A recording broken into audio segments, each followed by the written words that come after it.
Hey everyone, no countdown. We're just going to start this live stream right now. We got a severe thunderstorm warning that's moving into northwest Arkansas, and this is going to throw a curveball Considerable. in softball. So we've got a storm that's becoming considerable, just made it considerable, and just this weather pattern is just going to continue to bring round and round and round of thunderstorms. That's just all the way there's to it. We're just going to continue to see these storms moving into northwest Arkansas. And that's why we're doing this live stream. Once again, another significant storm that's moving into the Siloam Springs area. You probably just saw the wall cloud, or the shelf cloud. No wall cloud. This is a shelf cloud. But there's the hail core now that's approaching the Siloam Springs area. And this storm is going to have a little bit of an impact for sure. Now it's got 2-inch size hail possible. And so if you live in Siloam Springs, be ready. This storm is definitely starting to strengthen a little bit more. Let me show you this as we look at our Mega Doppler hail source. There you see up to the size of looks like a little over 2 inches in diameter potentially. So move that over here, 2.15. So this storm has increased in strength. It's moving east southeastward, so that is making a run for Fayetteville. That is definitely going to impact Bogle Park and softball. There's also another thunderstorm that's popped up east of Fayetteville. So these storms are just going to be relentless. They aren't going to stop, and this isn't even the main line that's coming in. As we go throughout Monday, we got more significant severe weather potential. Let me show you our WeatherBug network camera from, Arkansas Children's Northwest. There's the cell. You can see it off in the distance. Now, the good news is this is not going to bring tornado potential. So we do not have tornado potential with this. This is just wind and hail. Still, though, some pretty sizable hail that can cause some damage to vehicles. So be aware of that. Power is flickering at XNA. I believe it. We'll look at our Fulbright Junior High WeatherBug network camera looking off to the west. Oh, look at that. And you can see that shelf cloud off in the distance. Pretty impressive cell. Look at this that's a beautiful lightning strike right there. Here's our Siloam Springs WeatherBug network camera.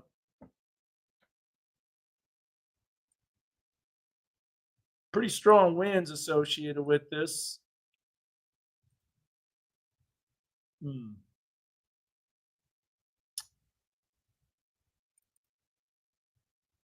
Put the storm motion on the warning.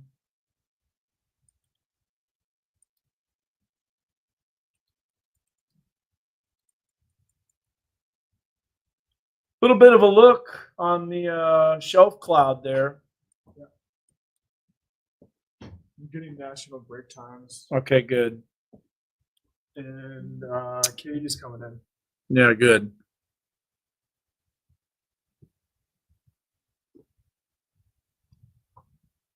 Lower tornado potential. I mean, with any storm, I don't think the sky is turquoise. Look at that. You can see that, and that's that hail core that's coming. Why is it bad if it looks green? I never understood that. Well, green sky means that the thunderstorm is going to be mean. So that's basically, that's the velocity image. I was seeing a little bit right here by Colcord. It was showing a little bit of rotation, but it since has weakened. But it's still there. Pretty sizable hail core. Yeah, Zach. Tell you what, I got to get changed. You take over. All right. All right. So another day of storms. We're tracking these storms. They're considerable for hail, and I would imagine those winds are damaging. 60 miles per hour winds, max hail, getting up to around 2 inches. And if you live in the Siloam Springs area, make sure your car is inside. You do not want to have your vehicle out in this hail because you could be having some windows being broken. Siloam Springs, Gentry, the Watts area, that's where the hail is going. So it's been an active stretch, and it's only going to be continuing for us. 350 live updates. These storms are well west of the I-49 corridor, but moving into the Benton County area, and we're seeing frequent lightning, a lot of heavy rain with these storms here. Washington County is quiet, but Benton County, that's where these storms are moving in, and pretty soon, Hail core. You can see it. Salem Springs, yeah. Yeah. Do want to show you some cameras here. Your Salem Springs, we can see that hail core. Yeah, maybe a little greenish hue to the sky there. Just shows how the light gets refracted off of the hailstones and makes it look green. Yeah, basically it's the amount of sunlight that's being blocked from thunderstorm and the hail, like you said, Yeah. makes it appear green. Connor got word that everything is pre-recorded, so it doesn't matter anytime that we pop in. There's no like anything live. Oh, There's no national breaks.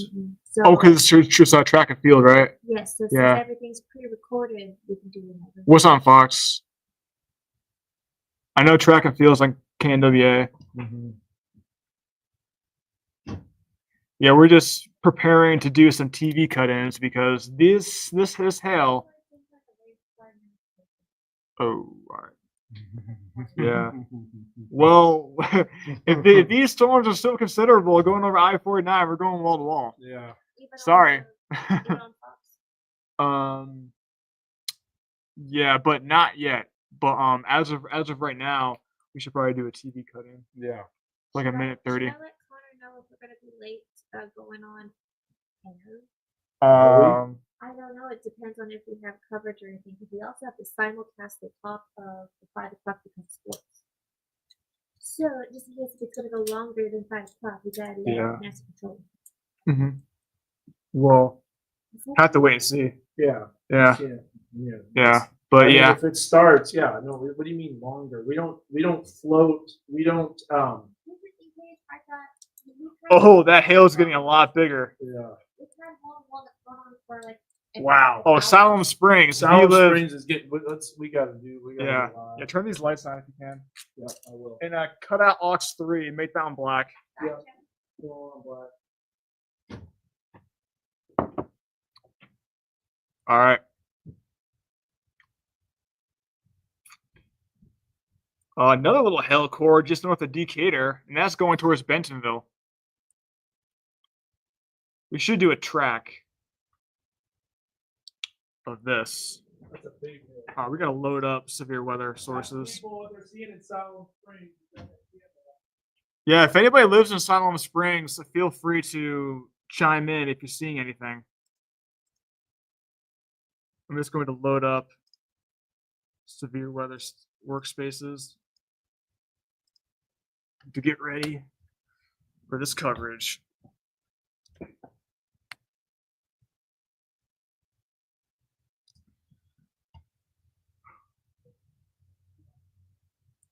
Here's the hail core right there. It's up to 3 inches in diameter. Yeah, I see some comments. Heavy hail, West Siloam.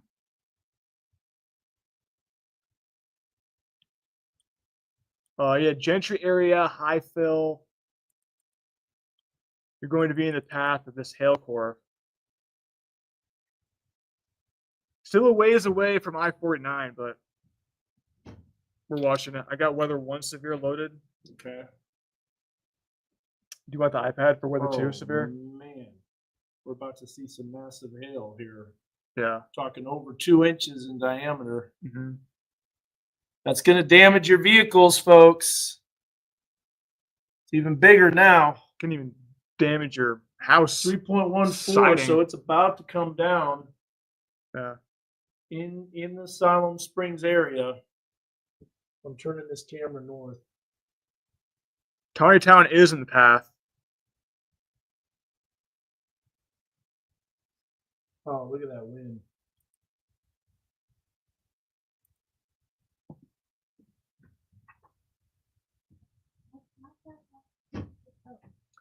Storms are pretty much going easterly.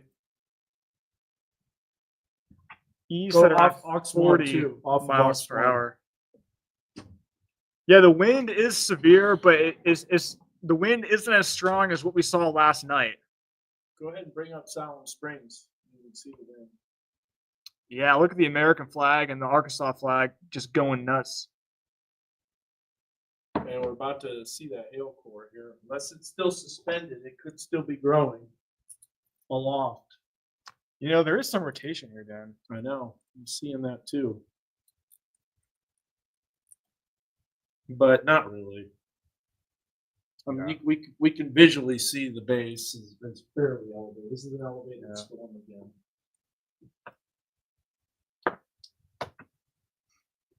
Problem is that this is going to be an issue for softball. Softball's not going to be starting at 4:00, and if it does, it won't last long because this storm's coming into grape-size hail in Salem Springs. What does it say? Massive Matt hail in James, Salem. Walls, yeah. What's the size? What massive? When you're saying massive, how large? Oh, look at the camera now. Oh, wow. You can see the hail.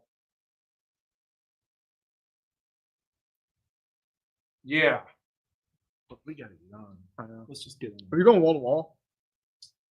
For that, we'll see how big the hail is. Can we see which direction? Go to the radar, Zach. That's looking north. Oh my goodness. Yeah. It's getting serious. Look at how serious it's getting. Oh, boy. Look at that. You can't even see anything. Look at how strong those winds are. Wow. Here. Turning off Bring lightning. up weather one. Oh, look at that hail. We got like the I know. 3-inch plus. I know.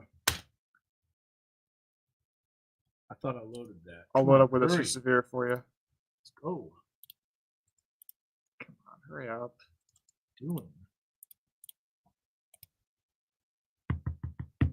Come on. There. Okay, there you go. Look at that. Show that on weather on the stream, Zach. Okay, you already are. Perfect. Look at how nasty that is. Yeah, so that hail, that's over 3 inches.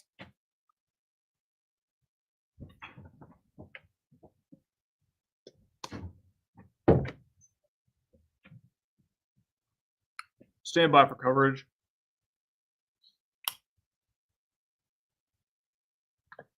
Yep.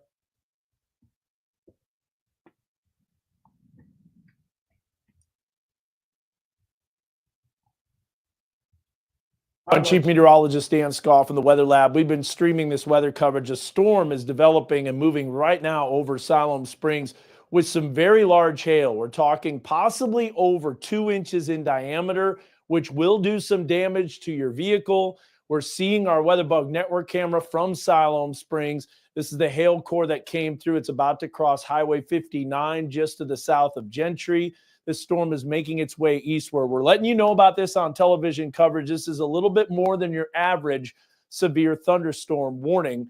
As you can see, that hail is rather large. Now, as far as tornado potential, we're not seeing that with this type of storm, but there is a lot of lightning. I know that Arkansas softball is trying to get underway, and unfortunately, this storm is going to throw a curveball and change up the plans a little bit as we go into the rest of the evening. And you'll see here with a mega Doppler, there's that thunderstorm with the hail just to the south of Gentry, and that is a live view from our source from Allen Elementary's Salem Springs WeatherBug network camera.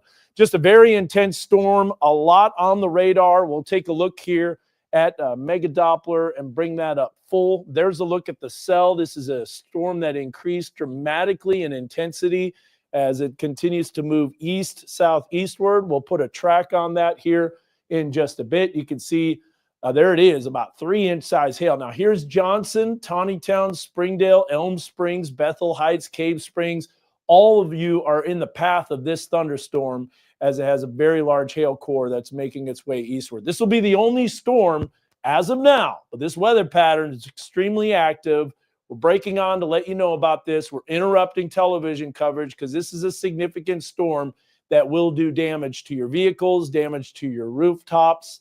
Also, too, we'll see if this storm starts to rotate a little bit. But Zach, this hail size continues to increase in size. Let's look at the latest now. And we've got potentially over 3 inches in diameter. If we go ahead and we roll over that, this is going to be just north of the Siloam Springs Country Club. So the type of environment, the type of energy, this system coming in, Monday's system, all of these subtle disturbances, that's going to lead to some pretty active weather. Let's go back to our radar now. We want to put a track on this, let people know where this is headed, but this is a very intense storm. We're going to zoom out. Let's go ahead and loop this, as you'll see here over time, what this storm has done. And you'll notice, too, Fayetteville, right at the bottom of your screen, this storm is tracking east, but at the same time, a little bit more to the southeast. So we put it into motion, and you'll continue to see that. If you have any hail reports, please pass them along. We're live streaming this on KNWA.com, on YouTube, on Facebook, on X as well. So we would love to know about your hail reports. We could see it coming down at Allen Elementary, Siloam Springs WeatherBug Network camera. Zach, you got Weather 1 loaded? We could do a track on that. Would love to see that. All right. Thank you so much. Appreciate that. Let's go to Weather 1 if we can. All right, Michaela. Let's go to Weather 1. Okay.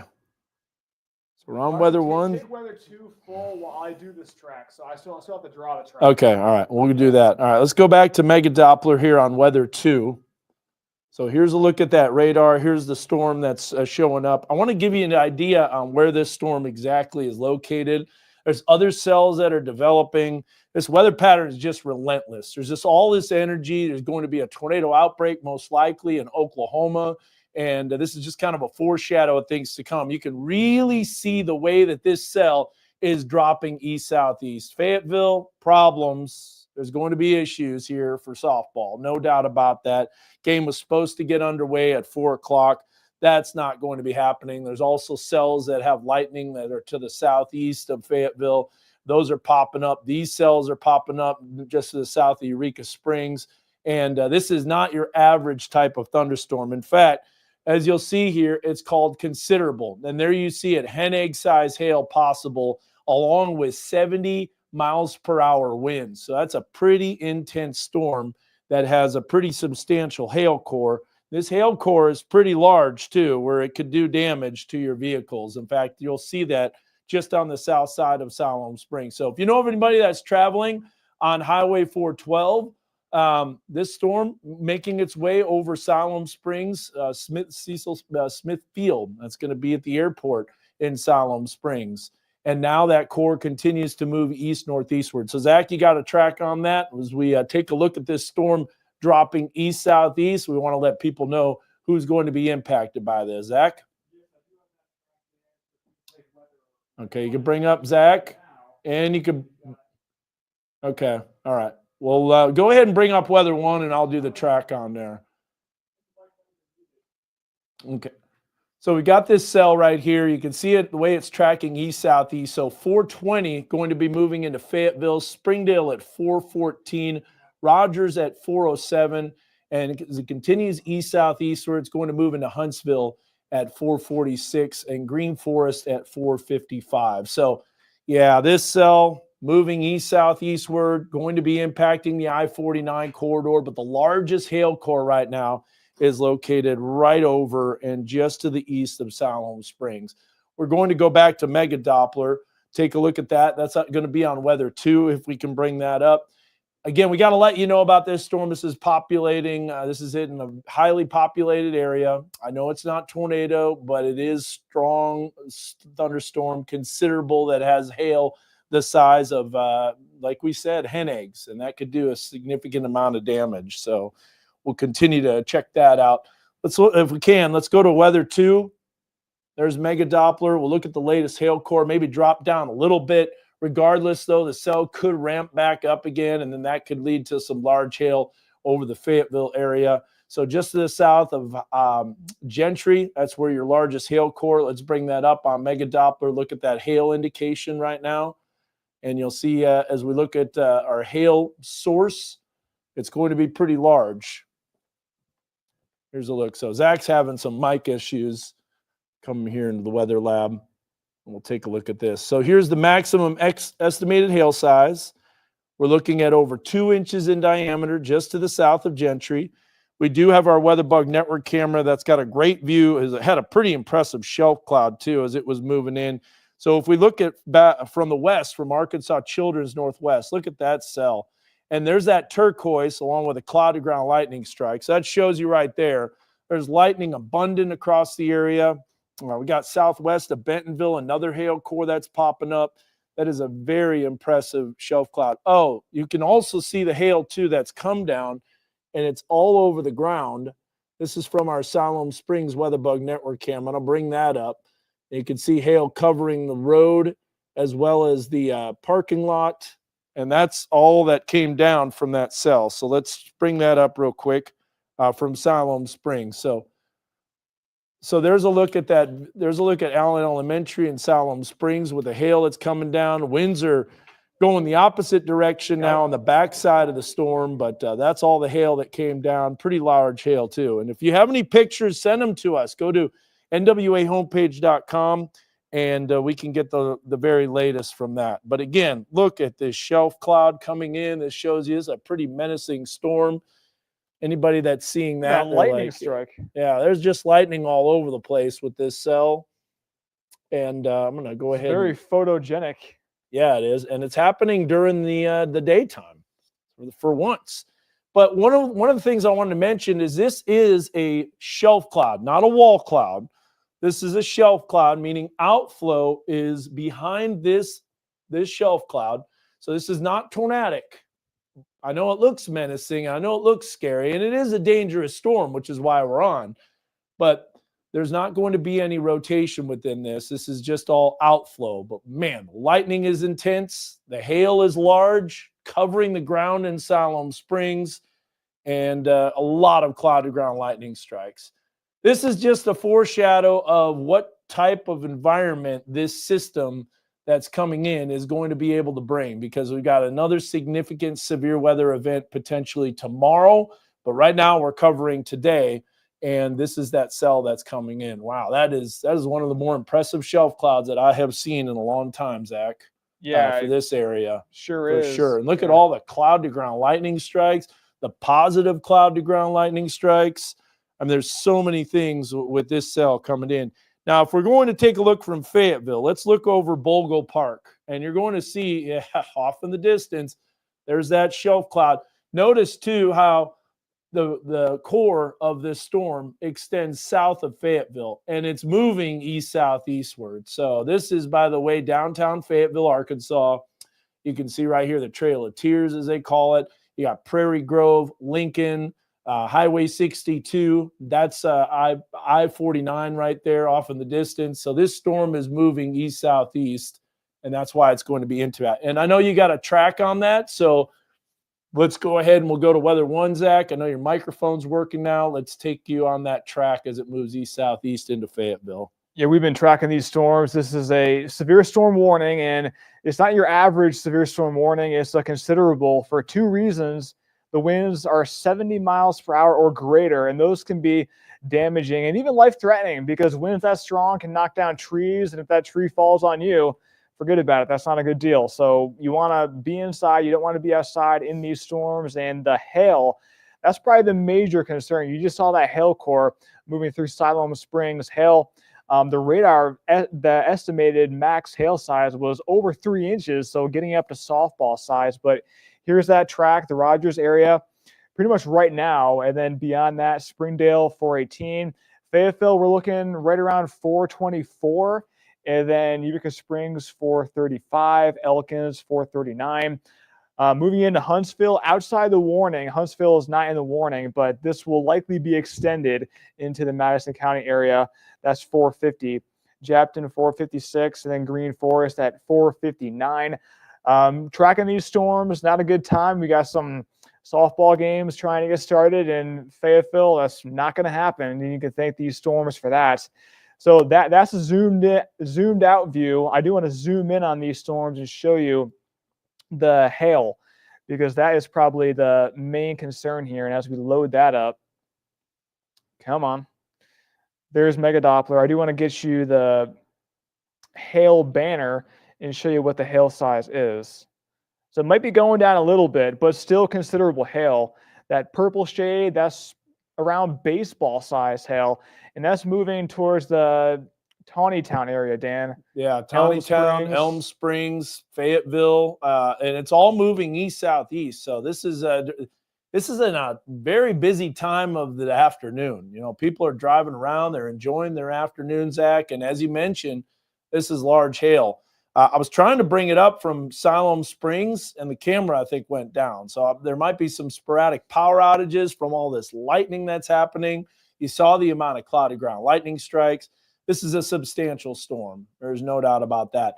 And when we're talking about considerable is like a level up on the thunderstorms. If you have Weather Call Next Gen, you probably got a call from this severe thunderstorm, not just a text, like just your average run-of-the-mill thunderstorm. But that hail core now moving right along I-49. Hey, we could bring up an iDrive Arkansas camera at the Illinois River. That would have an incredible view, and that would be right over this hail core. And that's going to be looking either east or west, most likely to the west. We would be able to bring that up. Let me know when you got that on Weather 2, and I'll be able to bring that up full. But let's go back to Weather 2. Speaking of that, Max 2, if we can. Let's bring up Max 2. I've got it loaded up here, Michaela. So that's going to be Max 2 source, which is called Weather 2. And you're going to get to see this shelf cloud. My goodness, that is what is happening. You got rain-cooled air that's surging out ahead of it, warm, humid air that's going up and over it. You can see the way that's moving east-southeast. Behind that is where you get the wind and the rain and the hail. There's that turquoise blue indicating that this storm has some hail potential. As the sunlight gets blocked from the thunderstorm, also reflects off the hail, gives it that greenish, turquoise, bluish hue. Sometimes thunderstorms can be totally green. It looks like we got a new severe thunderstorm warning that's coming out. We'll hear the weather radio go off shortly. I'm going to go ahead and bring that up as we take a look at the new severe thunderstorm warning. Computers are running a little slow, and we're going to have to make sure that they're working tip-top shape for tomorrow. We have one thunderstorm that's in the area that's causing a lot of problems. And now, as you can tell, the storm now includes the Fayetteville area because it's moving east-southeast. So here we go. Some of the areas that are impacted in this: Eureka Springs, Huntsville, Chapton, West Fork, Fayetteville, Prairie Grove, Lincoln. All those areas are included within this cell. And you got hail up to the size of hen egg size, maybe even larger. That's a very strong reflectivity core. You got that iDrive camera, Zach? I do, Weather 2. Okay, we're going to go to that. So this is Weather 2. I'm going to bring it up on a full source. Not that one. I was talking about on 412 here on the Illinois River. Let me see here. Bring this up real fast. Right here. My gosh. That's what I'm talking about. Oh, okay, yeah. Yeah, there's the hail core that's coming down. So anybody that's on the road right there is getting their vehicle slammed. And thankfully, I don't see anybody that's driving on the road. But those are some large hailstones that are in progress right now. And that is looking eastbound, so that's looking towards Springdale. This is coming your way. Hey, Zach, monitor some of the comments because we are live streaming this, and I know that computer is behind you, but they're spinning the camera around to the west. Look at those hailstones hitting the Illinois River, and thankfully, I don't see anybody on the interstate, so they got word that this storm was coming through. There's a weather call mobile alert right now that I'm getting. Got some isolated cells out in front of that hailer. Yeah. Well, we'll focus on that here a little bit later, but we've got to tell people where this hail core is tracking. Look at those cells. Look at those hailstones coming down. So this, by the way, is 412. It's right before you cross into Benton County when you're driving on 412. This is the Illinois River. You know where that's at on 412. And so we'll go back to the radar. That's exactly where that hail core is. So it's essentially right here. Here's Tawnytown. Here's the Illinois River. That's what we were looking at. Now we got some very large hail that's going to be coming into the Fayetteville area here shortly. So this storm is tracking east-southeast, and this is a beast of a supercell. This is bad news. This is a big-time hailstorm. You saw it coming down. If you live in Fayetteville and your car is outside, you need to get it inside right now because this storm's probably not going to stop as it drops east-southeastward. Let's do a track on this. We'll show you there's that considerable severe thunderstorm warning. So not only is it dangerous with the amount of cloudy ground lightning, because there's a tremendous amount of lightning with this. In fact, when we look at this here, just with this thunderstorm, you have 444 cloud to ground lightning strikes in the last 15 minutes. You can see the amount that are showing up on there. And if we bring that up with, we'll bring that up here, you can see the amount of positive lightning strikes too that are striking out way ahead of the storm. So some really dangerous thunderstorms right there.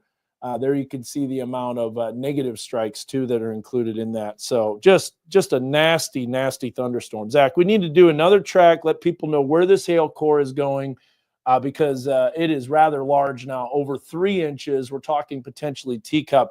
When we're talking about this size of hail, just to give you kind of a reference, we made this graphic, wanted to let you know about it. These are the hailstones that we're talking about here. Tennis ball, baseball size, so 2.5 to 2 3/4 inches. Hen egg is where you have considerable severe thunderstorm. That's the size that they're potentially showing, but I think it might even get a larger. And golf ball size hail can do a lot of damage. And you can see how rare they are. Is it extremely rare, very rare? Well, we have definitely very rare hail coming down over the Fayetteville area here shortly. Okay. So we got some pictures from Gentry. Let's go ahead and we'll bring that up if we can. There's a look at the shelf cloud from Farmington. Ty Foley sent this in, and I know we've already seen that shelf cloud coming in. There's a West Fayetteville Double Springs Road. People are definitely taking pictures of this shelf cloud. We'll show you some more too as well. There's a look at Gentry. So there's a picture of the hail. Now, keep in mind, that was a little bit north of the main hail core. So not necessarily where the largest hail was, but that was one area where, Zach, looks like this computer locked up. We got even bigger hail now that's showing up, isn't it? Yeah. This is bad news. I do have a track on that hail core All right, sounds good. when you're ready for it. Yeah, go ahead and take it because this thing locked up. So we take weather 1 full. We got a latest track. So this is the radar hail size on weather 1, if we can take that one. Yeah. And we're tracking the hail core to the east-southeast, and it's heading right towards the I-49 corridor, the Fayetteville area, Tonytown area, Springdale area. And we can see those areas that will be affected, Tonytown, in about 2 minutes. So it's probably too late to get the car inside because this hail core is about to be there. I would take shelter. You do not want to be outside in this hail. Oh my storm. gosh, 4 inches now. 4 inch, yeah. So this is one of those. This could be a historic hailstorm moving right through the heart of Northwest Arkansas. Fayetteville, 4:30. You still have time. Fayetteville, get the cars inside. The Goshen area, 4:39. Elkins, 4:42. And then Wesley, 4:47. Japton, 4:48. And Dan, this hail is Go to Mega significant. Doppler. It is very significant. Mhm. It's bigger than 2 inches. It's probably suspended aloft. We'll take a look and see when this is coming down. Let's roll over this real quick. 4.13. So we're talking softball size hail potentially with this cell. This is what we were concerned about. I know that not a lot of storms happened on Friday. There was large hail that happened. Zach, you were covering it last night into this morning. We had rumbles of thunder. You could tell the atmosphere was angry. Let's bring up this WeatherBug Network camera from Fayetteville. Look at this shelf cloud rolling in. This is just a nasty storm. And the hail core that you're seeing is this right here. It's suspended aloft. We're watching this. This isn't necessarily tornadic. So you see that the storm is moving in one direction. I know this looks like a wall cloud, but that is just the leading edge of the shelf cloud. And then underneath that, you got the whale's mouth. That's with the storm. What are people talking about here? People talking on about the- just on the being scared screen. because you know these storms, they look intimidating. You can see the lightning in the clouds, and you can see the dark skies, this big shelf cloud coming in. No, the tornado potential isn't there, but the hail. This is, I wouldn't be surprised if they upgraded this severe storm warning to a destructive tag. I think so. Look I at think the. they should. I'm going to bring this up real quick, Zach. I think we've got a problem on 412. I can't tell for sure, but watch this. Looks like maybe a tree down in the road. That looks like a tree. It does look like a tree, Yeah. and look at all the hail that's covering the road too. So you got a lot of people that have their hazards on. They're not moving anymore. That is looking eastbound, and that's going to be 412 westbound at the Illinois River, where you have obviously a covered. Courtney's calling me right now, but we'll have to deal with that later. Courtney Mims. We'll go ahead and bring her up real quick. Hey, Courtney, we're live. Hey, we're live on the air. You got a major storm that's coming towards Fayetteville. Hey, Courtney. Courtney. We're live on the air. We're live on the air. We're covering a big hailstorm that's coming into the north side of Fayetteville. What you got? I was just wondering, we are at the Bogle Park and it is crazy. They're telling us all to get inside here. Yes, get inside. Get the vehicles back to the covered patio. You don't want them getting damaged. Go get them back here now. Okay, I'm trying to come back to the station to do stuff live there. Do you think that's a good idea? Because we can't Get here fast. Get here fast. You got a few minutes. Go. Okay, bye. All right. Sorry about that. We got our sports crew that's trying to cover this softball. Yeah, that's not happening. We got regional softball that's size happening. hail. Yeah, you got softballs coming down from the sky. Yeah. Very, very large hail. We'll get to that here. I want to bring that up full. That is iDrive Arkansas, RDOT, tree like in the a- road. Maybe a sign that's blown over too. I don't know. I don't know. It's tough to see, but you can definitely see that is a tree blocking the road. People are turning around, and so we got an issue. But we want to get back to covering this cell. Here comes the hail core. Courtney does not have long, as it is just about over the city of Fayetteville. Let's show you from our Mount Sequoia WeatherBug Network camera. My goodness, what a storm. Dangerous cell. Blew up fast. Now we've got nearly back up to 4-inch four. size hail just to the west of Taneytown. Another view from Arkansas Children's Northwest. We're about to see this wind pick up too. Not only is it hail, but it's also 70, 75 miles per hour winds. And you're going to see this in progress right now. Yeah, we saw the tree damage and winds 70 miles per hour. Those can cause a lot of damage. We can hear the winds outside cranking up. Oh my goodness. Look at this wind. This is dangerous. Oh, Whoa, look at that. I don't know what that was. Some roof It's tiles. debris, yeah. Yeah. This is a Oh, look at the roof. considerable Yeah, you can see all thunderstorm. that. All that stuff shifting around, moving around. Yeah, so really, people might have to get to their safe place. Yeah, get to your safe place. Treat this as a dangerous thunderstorm. Look at how strong those winds are. You're getting stuff tossed Wow. around. Look at that. That stuff's going airborne. That's Oh. construction material. This is not a tornado.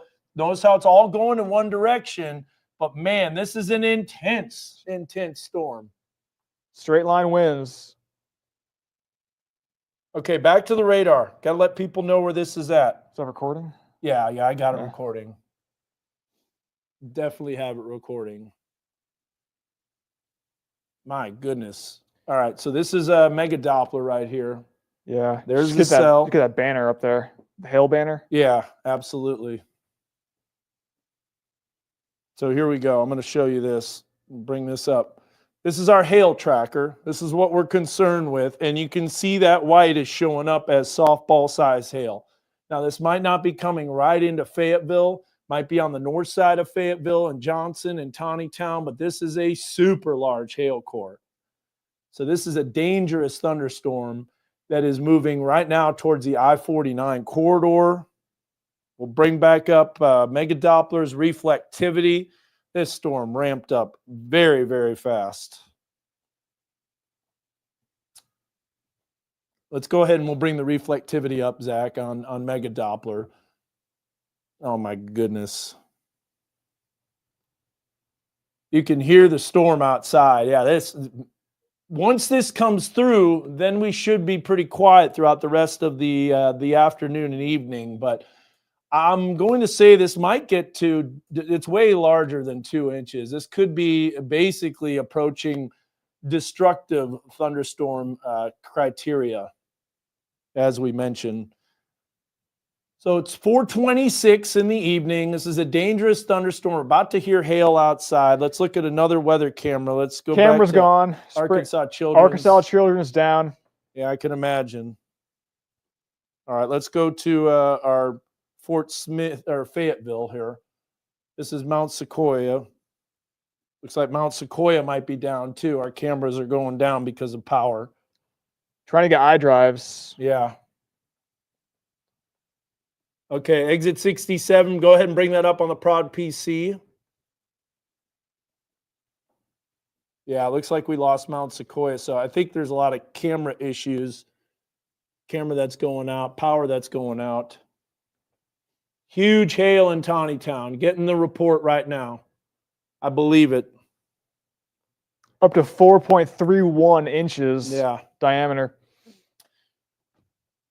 People are saying there's rotation in Farmington. Let's take a look at the rotation here. Now it is aloft. It's rotation aloft. You can see how the winds were a straight line. I do want to do something real quick, Zach, on Mega Doppler. I want to do this. We're going to look at this because this is one thing that we can do with these cells, especially when they have hail cores these large. So we're going to look at this this hail core, and we're going to see if there's anything else that's suspended aloft.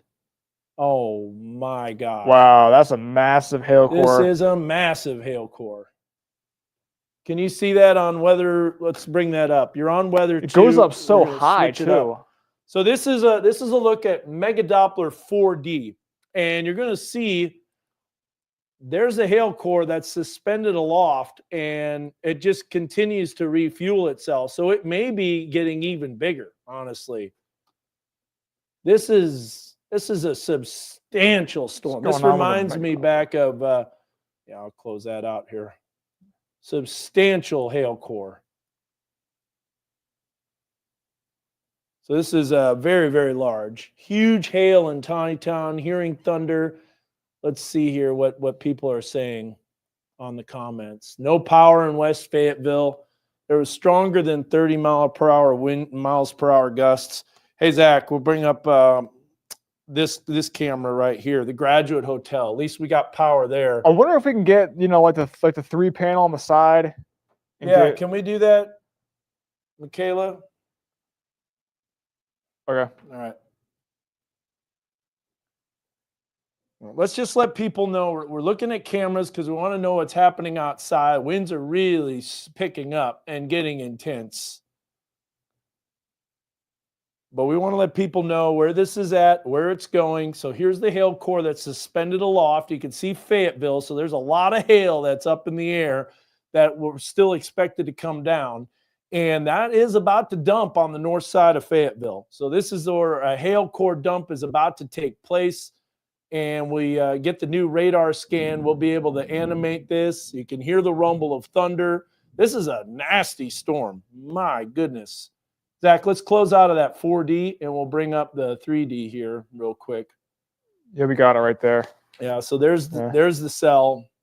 It looks like it's going to be missing Fayetteville in terms of downtown Fayetteville. Bogle Park, Martin Luther King, all those areas are going to be, it looks like, okay. But, man, there's I-49. Let's bring up an I-49 camera. You go ahead and pop them up. Michaela, you're in the control room. You can hear Connor tell you what to bring up. You can bring up the Prod PC. We can bring up some of these cameras that are on I-49. Just bring those up when you can. It will. Let us know what you're seeing in there. This is going to be very large hail, very close to the mall area, north of the mall.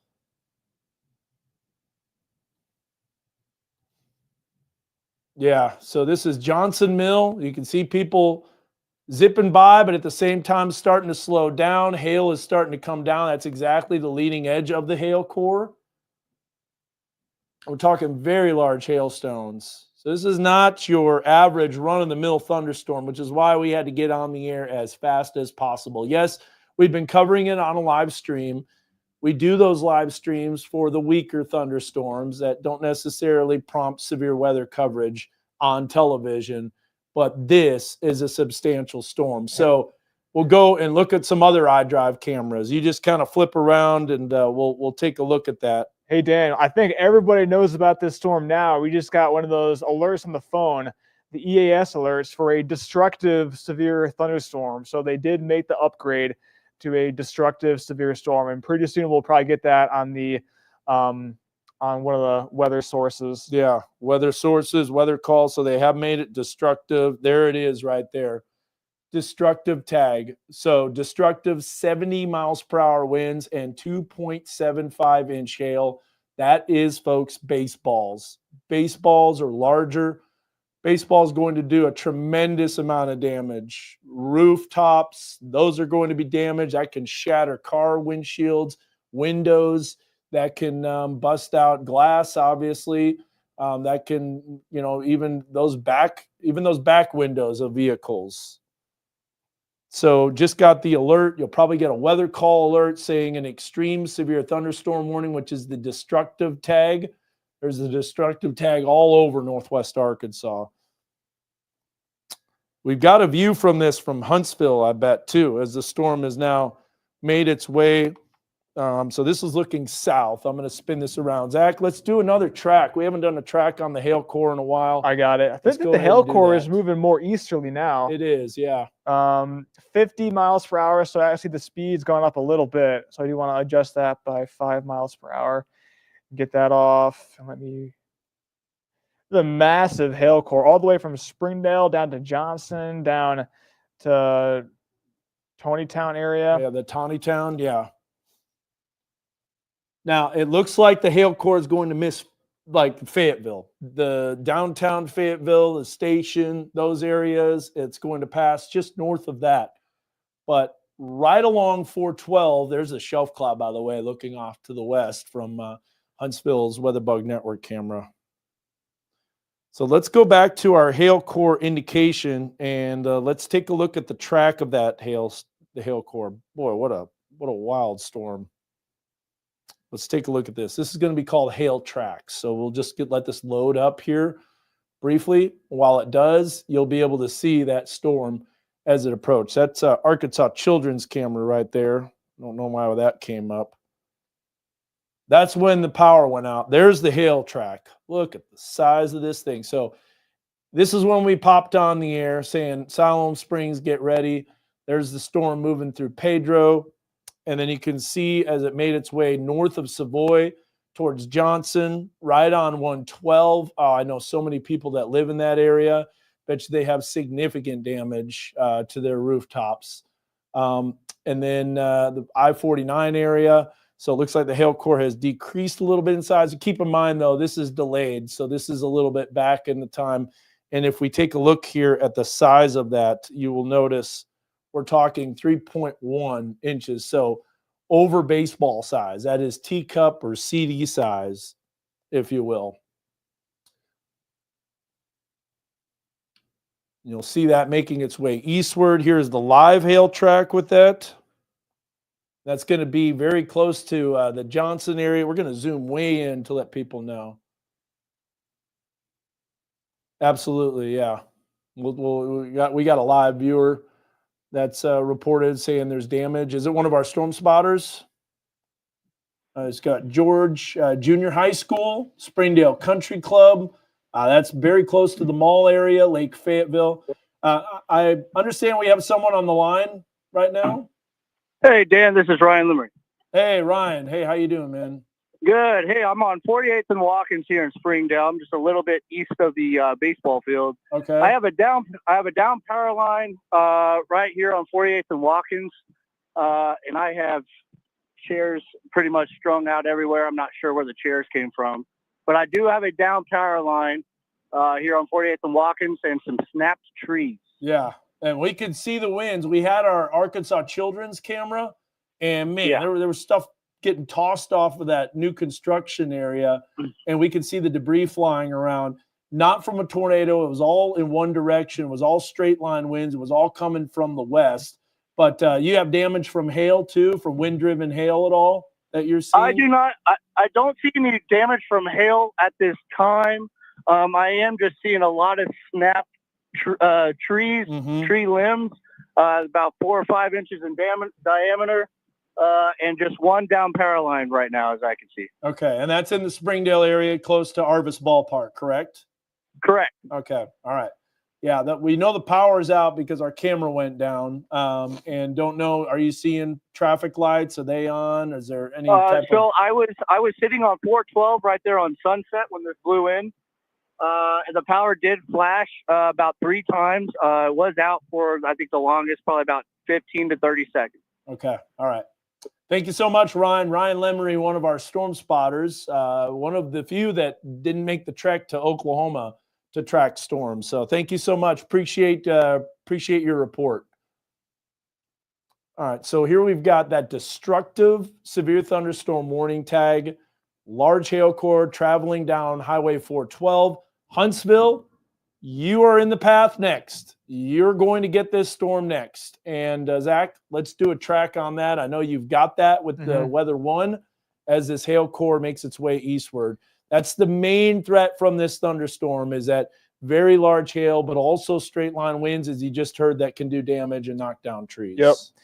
Yeah, so the hail core it seems to keep on replenishing itself. So when you might think it's getting a little bit, the diameter smaller, the next scan shows the hail even larger. So we have that track that is in the left-hand box right there, and we can see this storm is moving 50 miles per hour to the east, maybe east-southeast-ish. It is going to be affecting the Wyman area pretty much right now. Beyond that, Blue Springs Village, I don't know why it says 340, and then it should be 440. It's because of that Central Standard Time. Yeah, and then Goshen 443, Spring Valley around 446, Hinesville 451. So if you live in the Hinesville area, the Madison County area, you still have time to get the car inside. You do not want to have the car in this hailstorm because you would be seeing significant damage to your hail. This is a destructive, severe storm. And I do want to move the track again because we just got that latest scan. Now Hinesville around 448, maybe a bit faster. Hartwell 453. Huntsville around 458 for this storm, and Alabama area around 5 o'clock. We've got a friend of mine, Joshua Butler. Joshua, you're on my watch right now. I know you're calling in for a report. We're live on the air, and we're tracking this severe storm that's moving through the Springdale area, about to move into Goshen, Spring Valley. What have you experienced where you're at? Well, actually, there is a lot of hail. Our basketball court that has a bazillion sandbags on it was blown over. And I've got a video I'm going to send you as well, but a lot of hail. It's dented up the cars pretty good. And it's still hailing just a tad bit as well. How large would you say the hail was estimated? It looks to be maybe a little bit larger than a quarter size. A little larger than quarter size? Okay. About golf ball? A little less than a golf ball. And where are you located at? Town. Actually, I'm trying to think here. Just off the intersection of Barrington and Sunset Avenue. Barrington and Sunset Avenue. Okay. Now that might have been on the south side of the largest hail core, which was a little bit north of you, just a little south of Town, 412, Highway 112. That's where I think the largest hail was with this thunderstorm. But okay, I appreciate that. You bet. I'm going to shoot that video over to you. Okay, sounds good. Thanks, man. Appreciate that. All right. That was Joshua Butler. He was calling on my cell phone. We also have another report, too. So Connor's saying, do we have someone on the phone or line?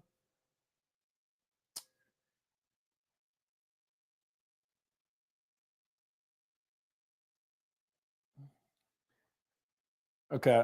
Is he on the line or is just And Okay. we have Michael Craddock's stream live on Weather 2. Yeah, we do. I'll take that up here real quick. So, Michael Craddock right here. This is live Storm Spotter streaming video. He's traveling on 412. He's about to run into that tree that's knocked over that's caused the backup. I don't know if they've cleared that out or not.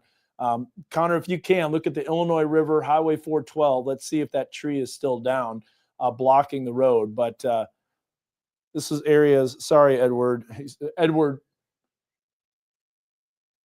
They spun it around the other way, not looking westbound instead of eastbound. Okay, so we're just getting reports from our storm spotters. Yeah, Michael Craddock said the north side of Siloam Springs took some damage, a lot of trees that were knocked down, some power that was flickering. Hey, can you mute my mic? My son's calling. All right. We can take weather 1 full. I do have that fresh track for you. Again, this is a destructive, severe thunderstorm. The hail, we've seen baseball-sized hail, and the radar indicated up to softball-sized hail, even over softball-sized hail.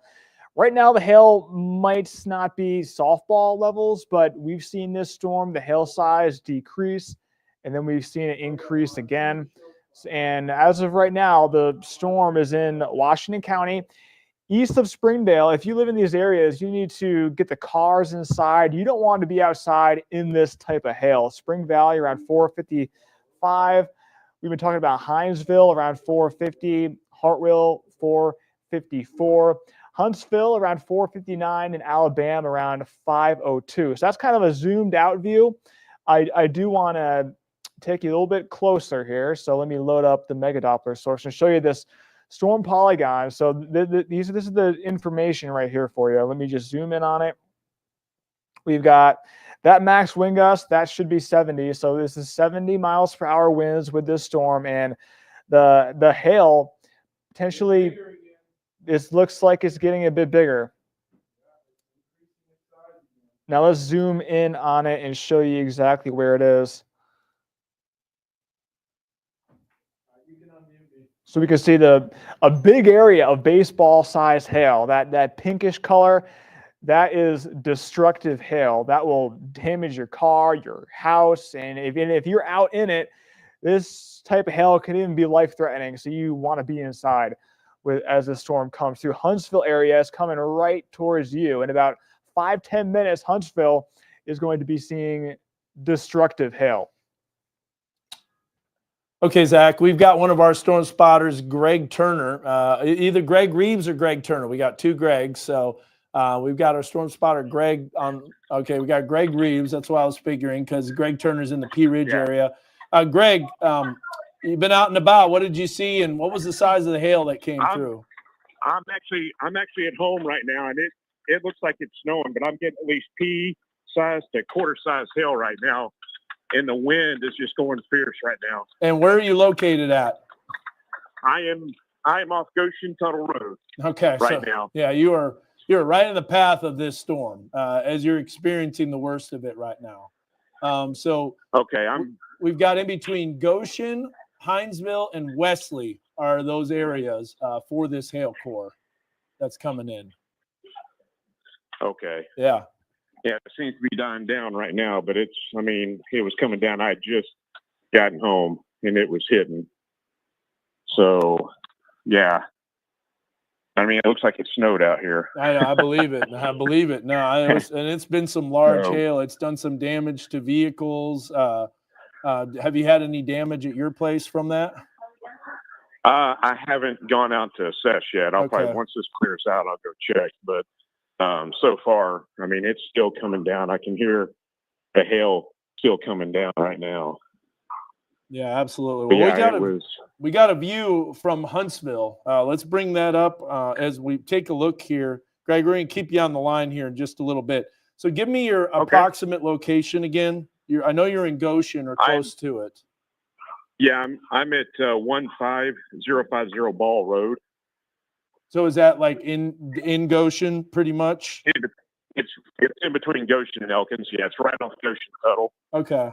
So yeah, the hail core has already come through you then. So that's why it's quieting down. Okay. It's over now. But Huntsville, get ready. You are going to be the one that's impacted next. North of Wesley, Hinesville, all those areas going to be impacted by this cell that continues to increase its intensity. So we have a destructive severe thunderstorm warning. That means hail larger than 2 inches up to baseball size, 2.75, 70 miles per hour winds. And here is a look at this menacing storm from our WeatherBug network camera looking off to the west from Huntsville. We're going to go ahead and bring that up on Weather 2 if we can. Trying to bring that up. It's not coming up. Oh, the camera disconnected. You got to be kidding Oh, me. worst time possible. Yep. Oh no. Yeah, just disconnected. And just as the camera disconnects, the hail size is going back up. It's going bigger. There it goes. I think we just got Well, there it is. Got it. Yep. Wow, look at that. That is shelf a cloud. shelf cloud. My goodness. Now you notice how the clouds are moving all in one direction. It's not moving in rotation. There's no rotation with this.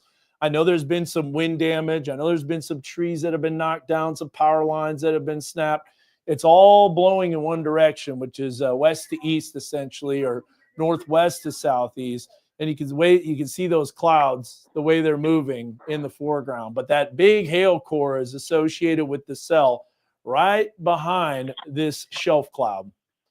But you can see also the leading edge too of the shelf cloud and that turquoise blue that you have off in the distance. Very impressive cell. My goodness. Let's go ahead and we'll take a look after we've got this recording. So I'll be able to time lapse this, share that on social media.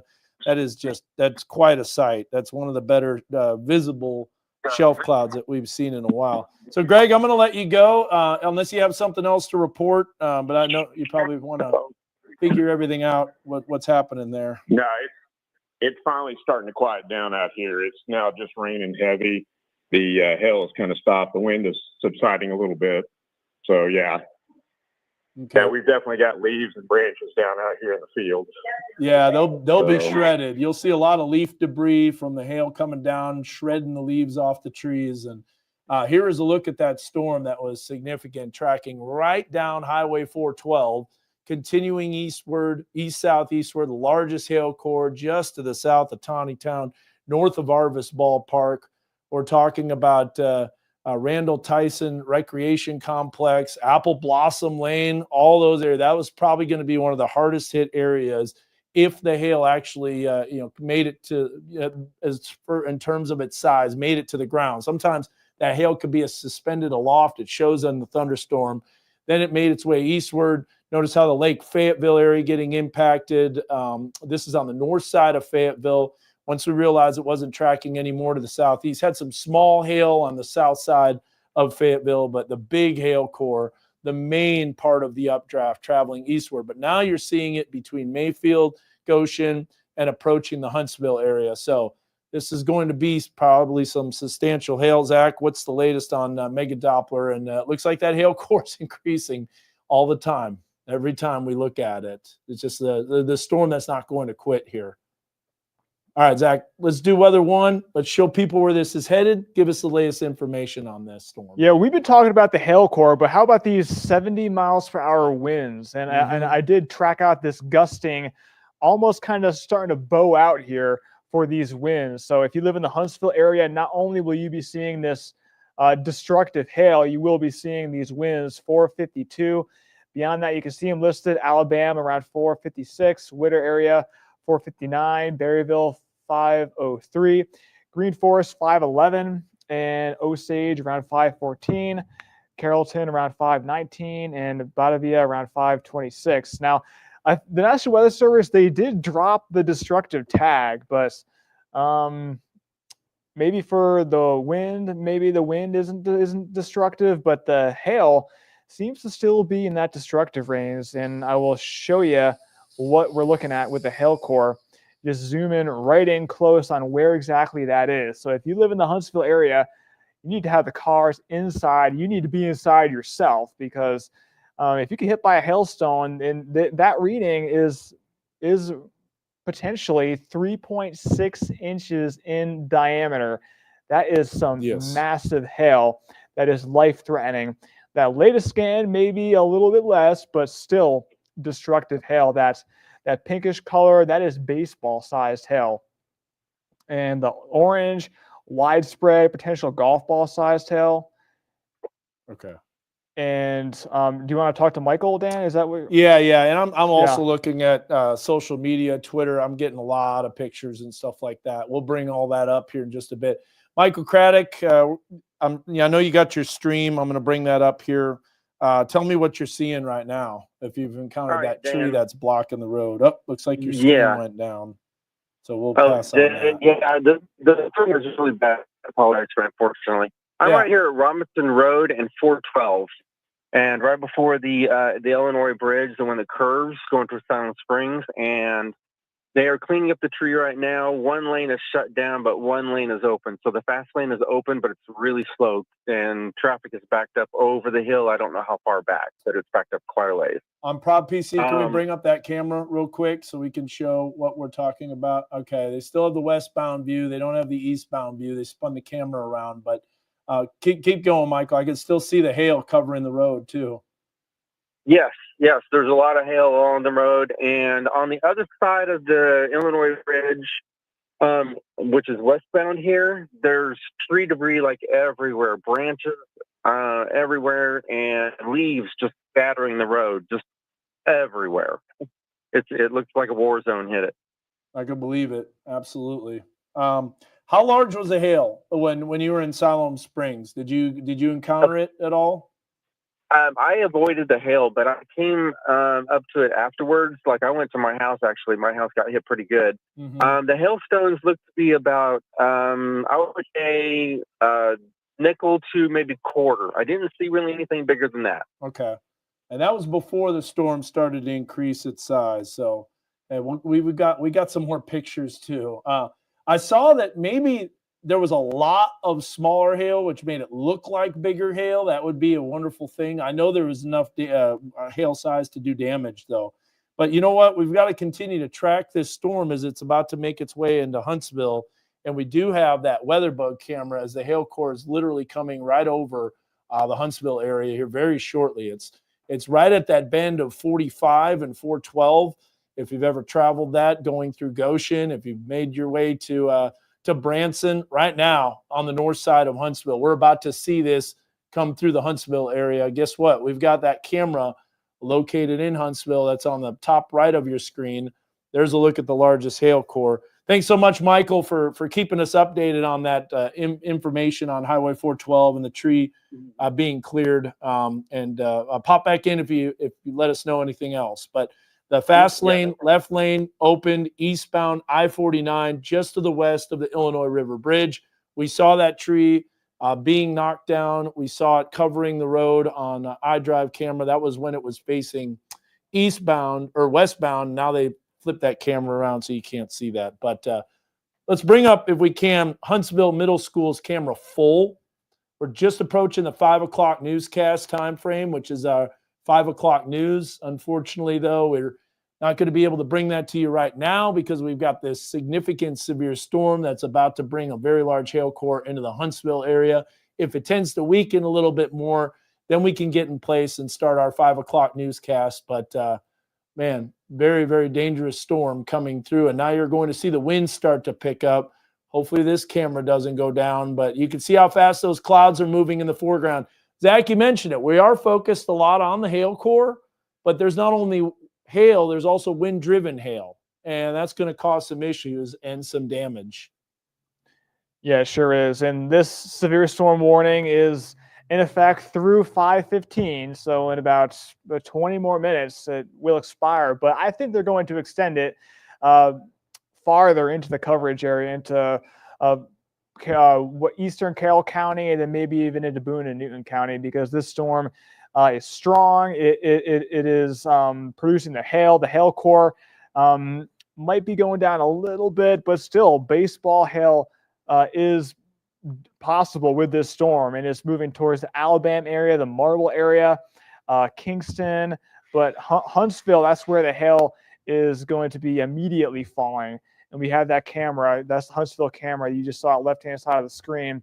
That is where it's looking. It is looking right at the storm, and we can see those clouds moving quickly, the rain hitting the camera lens, the camera shaking, just how shows you how strong the wind is Yeah. here. And you're about to see the hail in the foreground too, because it's just about ready to come down. Michael Craddock once again on the line. Michael, sounds like you got another update for us. I do. Just on the east side of that bridge where that tree was down, we got a lot of debris, metal, and stuff on the road, and the troopers are clearing it up right now. Okay. It looks like a building, probably a chicken house or something like that, on the north side of the road was destroyed, it looks like. There is sheet metal everywhere around here. Yeah, I'm not surprised at that, Zach. We were watching that Yeah.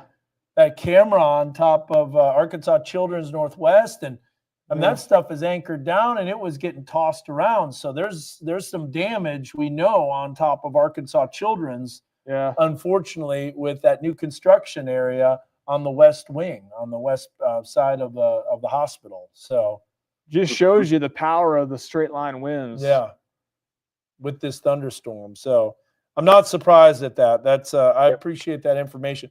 I'm getting so many pictures. The largest Yeah. hail that I've seen was about golf balls. Even though it showed 4 inches, and there may have been a lot of golf balls that made it appear like it was even bigger hail, and the radar might have been tricked. Maybe. Yeah. But still, it was destructive hail Yeah. because it did blow out some windows. I have some pictures and video of windows being blown out from the hail. A lot of people sending me pictures of that shelf cloud. That was a menacing sight for Oh sure. yeah. And storms are still ongoing right now over Fayetteville. So they just continue to develop and pop up to the west. And unfortunately, we're not even done with the activity. You can hang up Michael Craddock's line. So we appreciate the storm spotters. Look at some of these pictures coming in. If you want to send us your photos, just scan that QR code up at the top right of the screen. That'll take you instantly to our photo submission page where you can give us all of your information. Look at that. This is a picture right here. That's yeah. crazy. So ping pong to golf ball size hail on the north side of Siloam Springs. Oh, I This wish is that a- was a video. It is a video. It is? Oh, Yeah, it's just videos sometimes are a little tricky. They don't work very well on this. Wow. That's in the Tawny Look at Town that. area. It's a lot of hail. Looks like it snowed almost. Is that our Keith? Oh, that is Keith. Yeah. Yeah, we have our production assistant, Keith Harper. I wonder if he can juggle that hail like he can Probably. juggle everything else. Man, Yeah, really appreciate all the pictures. Yeah, you can see it falling there. Wow.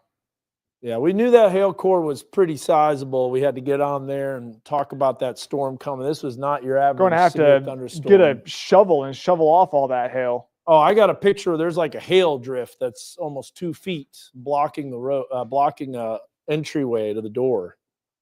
We'll share some of that. Yeah. And I'm sure we got a lot of power outages. We've got Casey Smith that's joining the anchor desk right now. And I bet you we're going to be giving some information on the amount of power outages. We know there's some sporadic power outages. You can see the hail coming down and a new severe thunderstorm considerable that's being added. Probably going to be included for Carroll, Eastern Madison. Yep. Because this is the only storm in town essentially right now.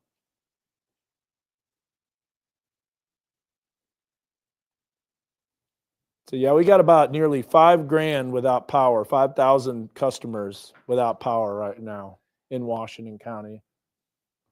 And we have about nearly 4,000 without power in Benton County. So we'll have more information on that in just a bit. We want to continue to track this cell for our neighbors in Madison County, and then also eventually making it into Newton County. Here's a look, if we can, on Weather 2 from Huntsville. You can see the hail bouncing off the tops of that water tower. This is at the middle school. And so this is a live view. It's not just rain. You can see the hail bouncing off of that water tower top. Again, we're looking off to the west and almost like it's covered. Almost looks like a winter storm, if you will. Almost like sleet and snow that's covering it, but obviously not. You can see how it's bouncing off the rooftop. Kind of a foggy view. It's amazing that once you get in the rain and the storm, you can't see anything anymore, and you just don't have that visibility. But then guess what? We got another camera that's downwind of that at Gaither Mountain, and that's going to have a view of the storm approaching. But yeah, new severe thunderstorm warning, Zach. Let's take us through that, and something else that's been added to the warning. Do you see that? Tornado possible. Yeah, we should Dan, we are on the Tulsa radar Okay, yeah, we want to change that. to Fort Smith. Yeah, in just a second. I can do that right now while it's not being shown. Yeah, so that's Huntsville. I'm going to bring up weather 2 while Zach's switching that to weather to the new radar. Here's the new severe thunderstorm warning. Golf ball size hail, 1.75 inches in diameter, 70 miles per hour winds. There's the cell that's making its way through Huntsville, Alabama, Forum, Aurora, Japton, Asher. Again, we apologize for interrupting your programming earlier this afternoon. Now we've got KNWA News at 5 as we're in the middle of that. We've been live streaming this storm, which is a significant storm, impacting a lot of people, damaging a lot of property, causing power outages.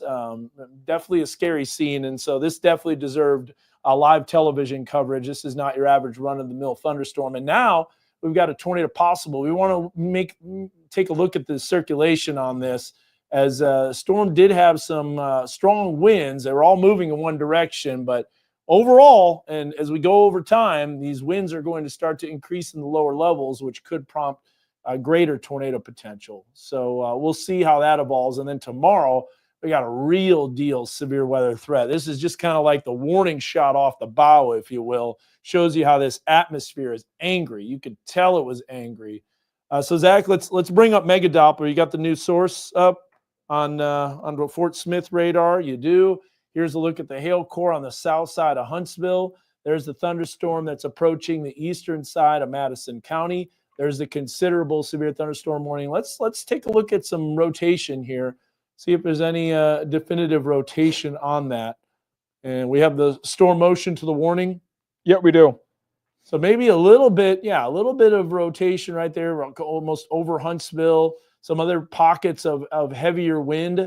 Let's look at base velocity if we can real quick, just to get an idea. So is this storm relative or base velocity? This is base velocity. Okay. So you can see those pockets of stronger winds, but it might just be starting to increase its strength. And that hail core right to the south of Huntsville now as it passes overhead. Definitely a lot smaller than it was. Oh, yeah. Yeah. Yeah, hail core is decreasing a lot, but still severe hail, still a lot of hail there for this. And we got top right box. That is we just got another severe storm warning right there. We can see that. That is a extension of the warning that we just saw. And we can see considerable tag, 70 miles per hour winds, tornado possible. That severe storm warning is through 5:45 this evening. And here is the latest extension. They did extend it through 6 o'clock this evening. And this tag is considerable. No tornado possible tag for this. So this is from the Weather Service out of Little Rock. Yeah, this is a different National Weather Service. So they just chose to extend that warning. So you might be wondering about softball. You know, a lot of people trying to get in this game. An exciting end to yesterday, and on Pig Trail Nation is standing by. You can see all the thunderstorm activity that's over Fayetteville. It just keeps continuing to pop up. And originally, it was looking like after that one storm came through, it was going to clear out. No, the atmosphere is like, I'm throwing a curveball. Another thunderstorm popped up. That was moving northeast, and then it started a right turn. And when it right turned, then we had the tremendous hail core that developed from that storm as it made its way east-southeastward over Highway 412. So I'm going to go ahead here. We'll take a look. If we can, you bring up weather 2. We'll take a look at this on the radar. So there's a look at the storm over Fayetteville. There are some additional cells that are trying to pop up to the southwest. This is a type of environment where just more and more and more cell interaction, more development will take place, and then that's going to lead to the potential for additional thunderstorms. Unfortunately, that's the type of weather pattern that we're under, that persistent southwest flow, lots of storm activity. As you'll see, it is quiet off to the west. Maybe this will be the end of this thunderstorm complex, and then we'll finally quiet down throughout the rest of the night. But on weather one, Zach, I know you're thinking about this. You're doing another storm track here. We want to take a look at where this is headed and with that storm track. So let's go ahead, Zach, if we can, on weather one. Yep, here's the latest storm track right here. So we can see 5:06. A lot of people, it's dinner time. You don't want to be outside in this storm for a multitude of reasons. We have the hail. We have the considerable damaging winds, 70 miles per hour, and we've got the tornado possible tag here. So this storm means business, not your average severe storm warning. We have the areas listed. If you live in the Whittier area, you need to have a plan in place to take shelter. Even though we've been saying, the tornado threat, it really isn't there right now, but the dynamics, they could be surging back in. I haven't been keeping a close eye on those because we've been doing the coverage, but these storms could rotate. They could spin. Kingston area around 5:13, Carrollton around 5:21. Then we've got Ponca around 5:25, Batavia 5:29. Harrison area around 5:38, Bellefonte 5:43, and Oldie 5:49 for this severe storm warning. And even the National Weather Service in Little Rock got in on the action and made that extension to this warning, Dan. And that's the line moving through, kind of a bow shape, showing how strong these winds are. Yeah, almost becoming more of an outflow dominant, where it's going to produce more winds than large hail, as it's not your isolated supercell like it was. And I can see that hail core is coming down a little bit.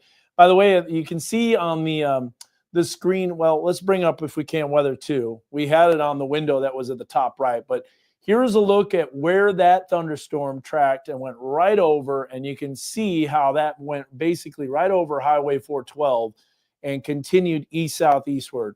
Largest hail that I've heard of is golf balls. If you have a bigger hailstone, it's possible it's going to be over the Apple Blossom area, just south of Taneytown. But as you'll see, those colors start getting a little bit darker, where we have blues and darker purples, not necessarily the getting up into the 3 and 4 inch range. So it shows you that hail core is starting to weaken and come down. Now, Casey Smith, we've got him at the news desk, and I don't know if you're ready for an update on power outages and stuff like that. Give me a thumbs up. Okay, so we're going to real quick pitch it on over to Casey Smith. Casey, we're in the middle of our 5 o'clock newscast, and weather is top story tonight. So tell me what people are reporting out there. Yeah, that's right, Dan. What we're seeing, we just got an email from Fine Energy that says more than 6,100 people are without power in Benton County. And then also we're hearing from Benton County officials tonight that are saying it may be a little bit before some of the water and some of that rain starts to run off the roadways and starts elevating some of those water levels in the creeks and rivers and things of that sort. But obviously, we'll continue to monitor some of the power outages that people may be experiencing. We've gotten a ton of photos of people with hail, and even saw some of that ourselves from people we know. Obviously, Keith sent in that photo. Justin Trobaugh from our web editing team also sent in some photos,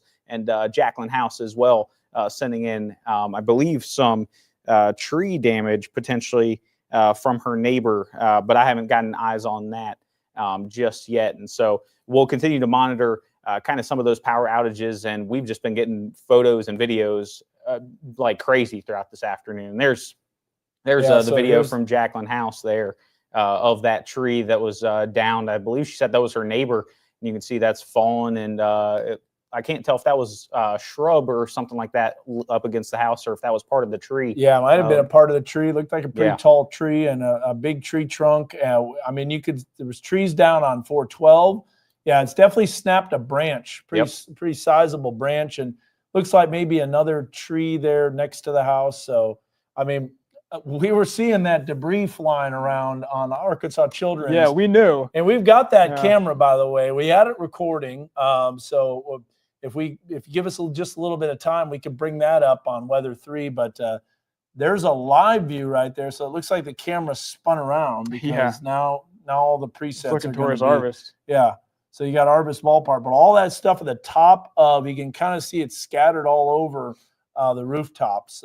That is some of the stuff that was flying around, and it was a little more organized before, and parts of the roof was moving out. Yeah, just give us just a little bit to get that back loaded. But we got one storm in particular that's still severe, that's got several considerable severe thunderstorm warnings. However, I do believe hail is not the considerable size anymore. That's 2 inches. We're under that now. I think we're going to get back down to quarter size, maybe $half size. Yeah, hail. so that's good news. But the winds, we still have to keep an eye on that. Let's do this real quick. Let's bring this up on Weather 2, just to let you know about hail sizes and the reference to the size. You have quarter size hail that's just 1 inch or larger becomes severe. We had ping pong and golf ball, which is 1.5, 1.75. Now, a ball of ice that's the size of a golf ball, that's going to do some damage. Just like if you were to have a stray drive, hit a car. I'd do some damage. We know about that. Yeah, it can do some damage to a rooftop. And then hen egg and tennis ball size.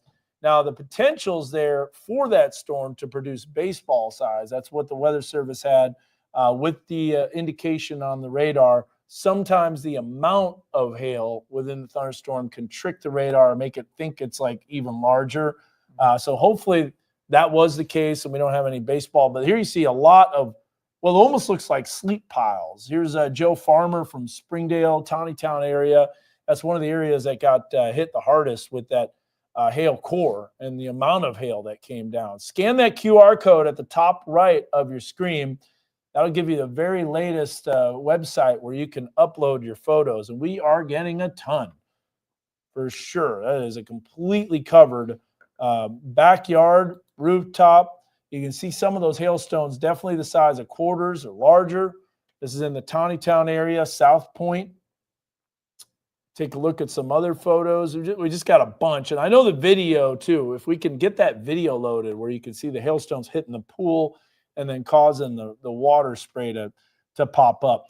Casey, we're going to, real quick, here's that video. Let's see if it plays at all.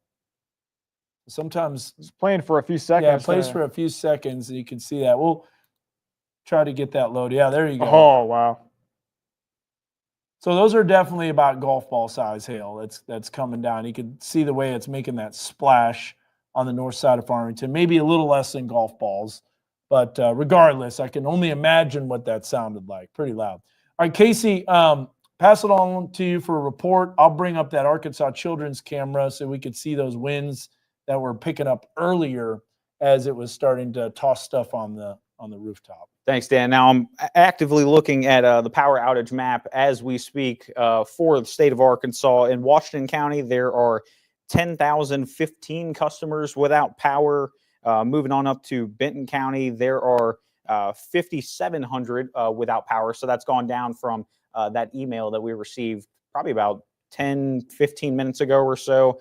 Moving on over to Madison County, about 4% of their customers are without power, 509 people in total. But I want to go back to Washington County here. There's a majority of the customers of that 10,000, 8,800 have Ozarks Electric Cooperative. You're seeing that map right there for the state of Arkansas. As I just mentioned, about 10,000 people without power there.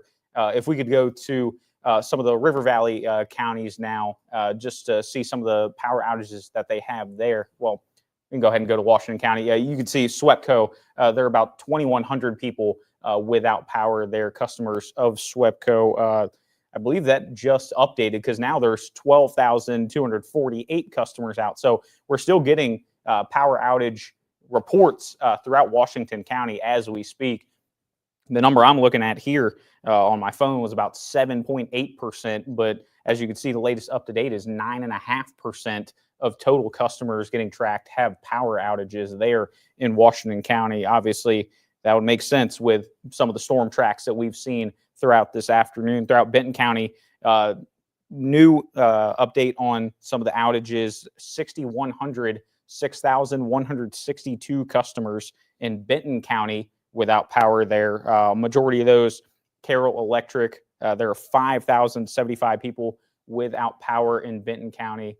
There again, you can see the entire state of Arkansas there.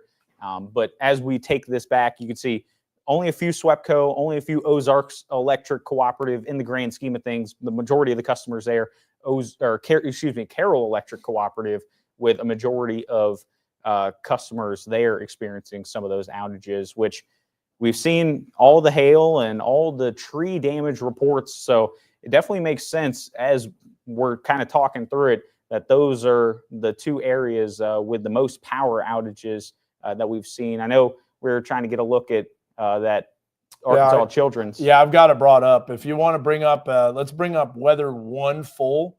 And so this is a time lapse. This is what the shelf cloud looked like. Now I'm speeding this up to 8 times so you can see. But you're going to notice this shelf cloud coming in on the back edge of the shelf cloud. You got the winds that really start to pick up. And notice all the construction material that's on top of the roof. You're about to see that get tossed in different directions. Notice how there's no rotation. You can see the cloud to ground lightning strike there. All this is moving in one direction. But as the storm started to approach, now you're starting to get the winds. You got that turquoise blue, greenish sky. So you know this storm is going to be mean. When the thunderstorm's green, it's going to be mean. And here comes the winds that are going to start to pick up right as the leading edge of that shelf cloud and the back edge called the whale's mouth moves overhead. Now here's where the construction material starts getting tossed around. Winds really start to pick up on the back edge of this. No rotation associated with this, but now you're starting to see that construction material getting moved around. They're about to see some, what looks like some shingles starting to get lifted up. And then the winds really start to pick up at this point. Notice how the rain is all moving from right to left. You can see the way that stuff at the top of the roof is moving around. Now you're starting to see the debris getting kicked up. And this is where the winds really start to pick up. Look at how all that's getting tossed around. You're about to lose power on the camera here very shortly. Gone. There it is, gone. And then it's going to pop back up. That's after the storm's already come through and it's moved the camera. And a lot of that stuff now is not even on the roof anymore. So very, very interesting. You can see a little bit. It looks like some swirling that was going on. But keep in mind that rooftops can do that. Where the wind gets blocked, it can create a localized eddy, which creates a little swirl. Just think of like the way leaves, spin close to a building. That's the same way. We'll bring that up one more time if we can, full. And Casey, you got to check this out as well. We're going to go back just a little bit in time. This is recorded video from our WeatherBug Network camera. I'm going to slow it down a little bit to the point where this is 2 times speed. And you're going to see those winds really start to pick up. We were watching this in real time. Now, at that point, all that stuff's been kind of moved around. You see it shifting at the top of the building. At that point, it starts getting lofted. I think that's some drywall, if I'm not mistaken, that's getting moved around. And here you'll see the winds picking up. Notice how it's all in one direction. Yes, it's swirling around a little bit around the building, but those are some strong winds, no doubt. 70, 75 miles per hour. That's a considerable thunderstorm. Look at the visibility drop to near 0, too.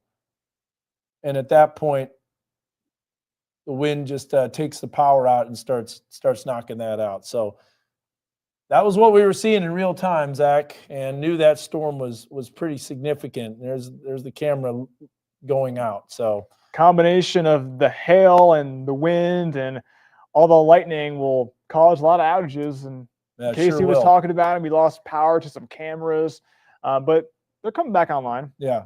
So let's go to the radar. We want to let people know in Newton County, in Madison County, this storm is about to move out of our weather coverage area, which means that we aren't going to have to cover it as much anymore because it'll be gone. But here's a look at some of the reports. So we had 1-inch hail. There's golf ball size hail that was reported south of Springdale, which is exactly where we're saying that hail core was. Quarter size hail. I think the largest hail was going to be in the Taneytown area, and we haven't seen Because if we go to the maximum expected hail size, oh, we switched radars now. Okay, Mhm. so Yeah. yeah, we'll have to look at that again. But the hail swath coming through the west side of Tawnytown and then on the south side of Tawnytown. But there's that thunderstorm that's approaching Jasper. So severe thunderstorm warning does go for another 39 minutes. That is included for southern Boone County, Newton County, and northern Johnson County. That's the National Weather Service out of Little Rock. And we have the severe thunderstorm warning that's located for another 24 minutes. So that's going to go until essentially, let's see here, until 5:45. That's going to be for eastern Madison County and southern Carroll County. So storms ramping up for sure across the area. We can loop that, can see that storm, all the other individual cells. As far as Fayetteville is concerned, let's bring up the lightning and let's see if any of these cells to the west have any lightning associated with them. Looks like no, it's mostly to the east. So maybe these cells will come out of the area, and that's going to be the end of our lightning potential. Okay, all right, Casey. The storm's starting to move out. We'll send it on to you. I'm going to gather some more pictures, some information, and we'll continue to see the impacts of this storm. All right. Thank you, Dan. We're hearing out of Washington County. I know y'all were watching that RDOT camera and saw the tree down. We're also hearing there's a tree down on Round Mountain. Other than that, not much else to report on that front.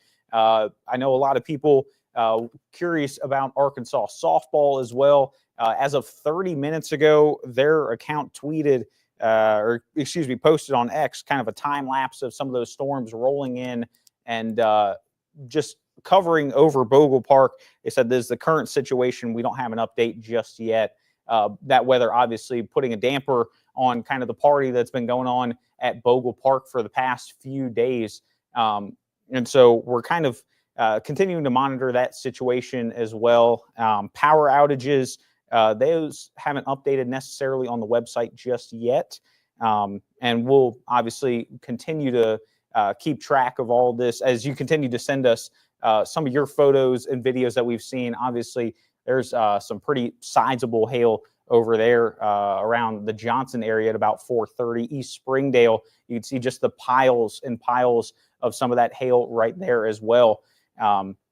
As we continue to move through there, I believe that's about, I could be wrong, but I'm trying to see 10. It's about 9.5, 10 inches Yeah. deep of a hail drift, if you will. Yeah. And so that just kind of goes to show just how destructive and how quickly some of that hail can pile up kind of as we continue to monitor some of the storms that have been rolling through this afternoon. Just it almost looks like Skittles, if you will. Just some of those pieces being held by Scott M. from the Lowell Springdale area, just continuing to, I guess, just dump in droves. You were showing some of the hail cores earlier in some of those situations. Obviously, south of Tawnytown was one of the key points of those hail cores, as well as near Springdale, near that area.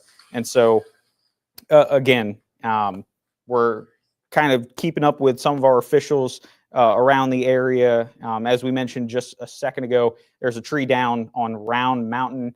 I believe that's East Fayetteville, kind of that area. And so if you're in East Fayetteville, just be wary of potentially that tree down. And obviously, if that tree is down or you see trees down in general, be sure to report that to either your county officials.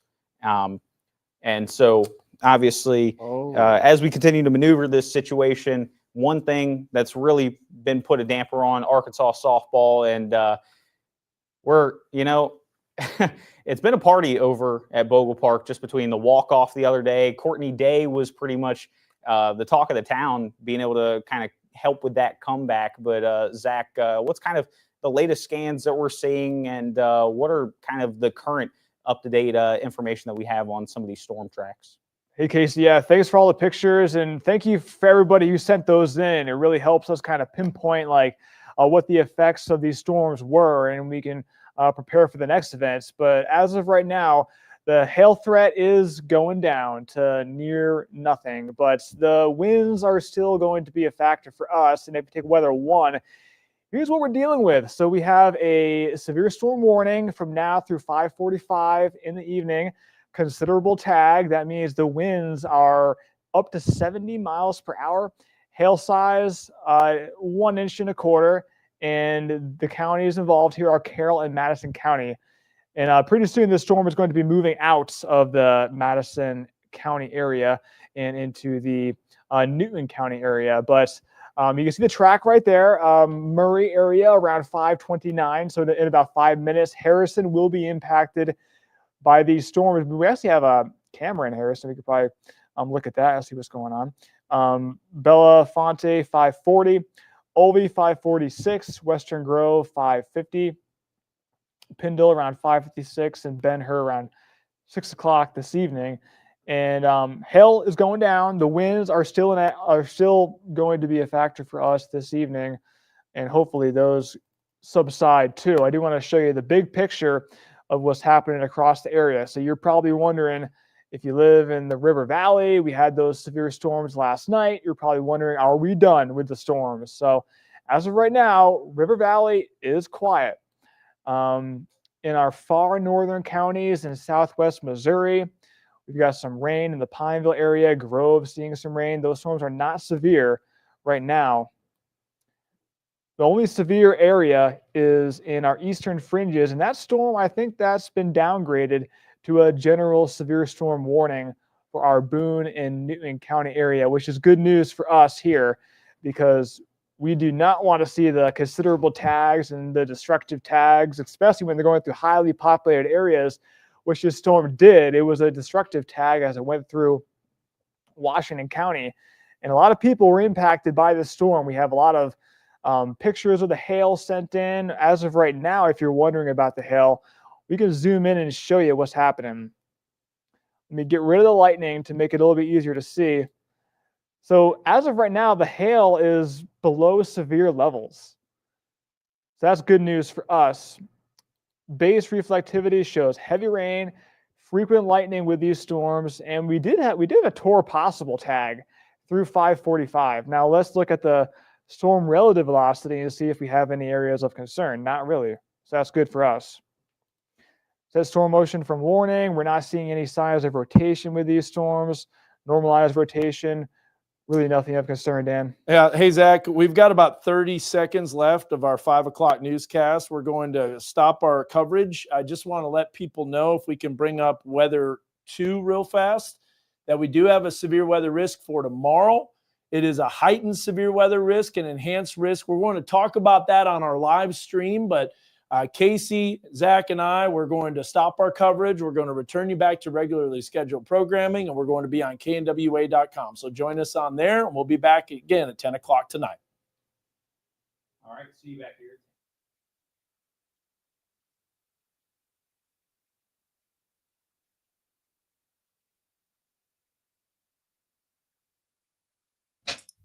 Yeah, I didn't hear myself in that. All right, dropping off TV, still live on social media. Yeah.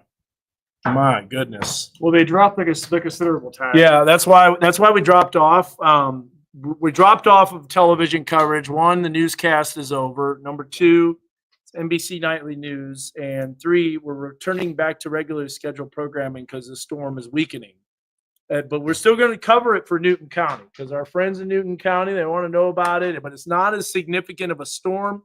It doesn't have the ingredients that it did when it was coming through Northwest Arkansas. My gosh, that was a storm, Zach. That was a pretty substantial storm. Now, what's interesting about that is that I think the hail was not as big as what Mega Doppler was showing. It was showing really large hail, but I think there was so much hail in the thunderstorm as the hail core really dumped. It was more, less than golf ball. Golf ball size is the biggest that I saw. So nothing major, nothing is bigger than golf ball. Golf ball's still big, still did a lot of damage, still caused windows to be shattered. Yeah. But we're not talking about the baseball hail. Although the radar showed that potential, it was more so there was absolutely so much hail that was included in the storm that it looked like that. So when will we get the next update for tomorrow's risks? You'll get that right now, as a matter of fact. The problem is that trying to figure out when the storms are coming in tomorrow. That's going to be a tricky thing. So, and by the way, we already are starting to see confirmed tornadoes on these cells that are in Oklahoma too. Yeah, So my this- old coverage area has confirmed this- had one. Is starting to crank up majorly, and I imagine that Josh Rugger's on that. Oh yeah, sure is. Here's what we're gonna do. Let's go to bring up Mega Doppler. So here's the cell. We're gonna track this a little bit more, but this is definitely a lot weaker than it was. You'll notice the hail core is a lot smaller. Gone. It's pretty much gone. P size. This might not even be severe very much longer. Nah, We're the not winds are- Talking about super strong winds either. Well, Yeah. a little bit of rotation right there potentially. Let's see. Set the storm motion for morning, but that was wild though, wasn't it? All that debris getting tossed around on top of Arkansas Children's. Yeah. And that's yeah. some heavy stuff for it to blow around like that. That was something Yeah, else. seeing that happen in real time is pretty. It just goes to show how powerful these storms are. Yeah. So just to let you know, if you have some storm damage to share, you have some pictures to share, you've seen us showing those photos all throughout the afternoon. There's the web page right there. Submit your photo. So nwahomepage.com/submit your photo. That'll take you right there. So it says the hail came down hard and fast here in Siloam Springs, possibly correct on false size. Think it might have been maybe not quite as big as what the radar show, but I would like to know if there's anybody that's in south of Tawnytown and Apple Blossom. That would be the area that got the biggest hail potentially. Yeah. I still think it was warranted to, do the considerable than the destructive tag. Oh, just yeah. because of the wind and because of the numerous hailstones. Yeah. And we got that too, by the way. So we got Berryville had pea-sized hail. Yeah, you're out of the danger there. Berryville is way, boy, even Berryville's getting. So Miana says that they have a time lapse too. I want to show you another. Should we show another time lapse? I think we should. Here, I'll bring it up on Weather 3. Yep. Well, it's a good thing you didn't have a newscast because I know you made the 7-day, but you didn't have a show built. did you? The 7-day was kind of like half done. Yeah. We'll take a look at what we've got for tomorrow. I mean, I don't want to put the cart before the horse, but look at this. You'll love this, Miana. This is the shelf cloud that was coming in. Wow, look at that structure. Now, I don't want to go too fast on this. We'll just do 4 times on the time lapse. Look at those cloudy ground lightning strikes. Yeah. You knew this was trouble. Just past Coming the from the vehicle heavens, stuck that- in the that last hail. bolt. So It there's, came from above the shelf cloud. yeah. Man, that'd be cool, Randall. Appreciate that. Submitted drone footage. Look at the cloudy ground lightning strikes here.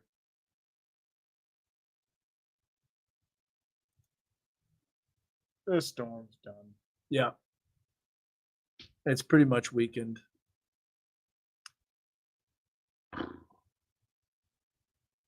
Question is, are we done for the night? That's a question we'll try to answer. Probably not. I don't think so.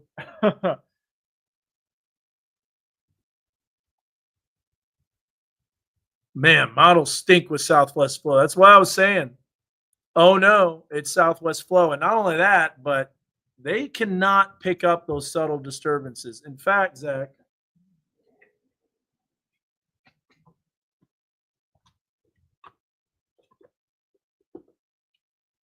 Oh. Are we going down to that level? we're going down to that level. It's Baja Blast time. Speaking of Southwest, Every flow, time a model stinks at Southwest flow, just crack open a Baja crack Blast. open a Baja Blast. How much sugar is in that can? So bad. But I'm gonna go work out before the end of the night. Let me get that blog done for tomorrow. Okay, so we're still watching this shelf cloud coming in. This is 4 times speed. things start going really downhill fast. If you're just tuning in and you haven't seen this before, wait till you see all the debris on the roof. Watch this start to get shifted around. Wonder how much that weighed. I don't know.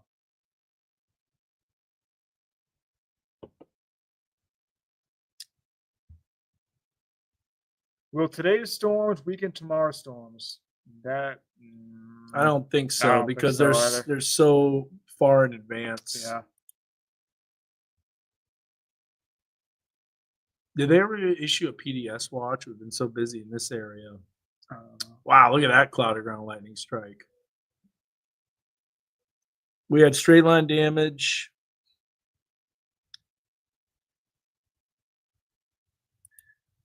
I'm pretty sure there's always a chance of something brief, but the only thing is you just don't see any type of circulation at all. No rotation.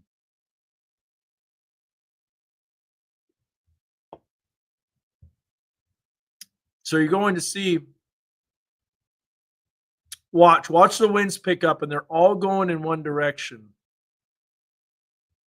Now keep in mind, I got to point this out, that rooftops can cause eddies. So you can see the way the winds are picking up. You know, let's slow this down to real time. What do you think? Yeah. Let's do it. I'm going to slow it down to real time.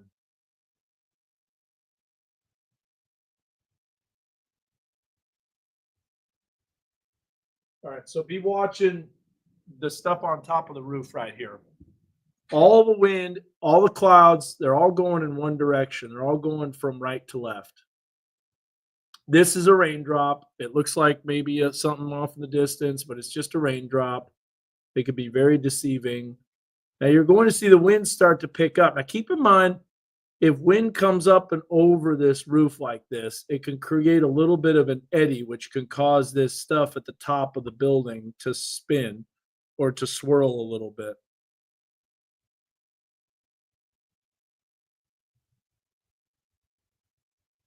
Got Baja blasted. So this is in real time.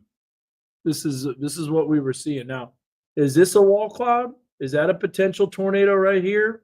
I don't think so.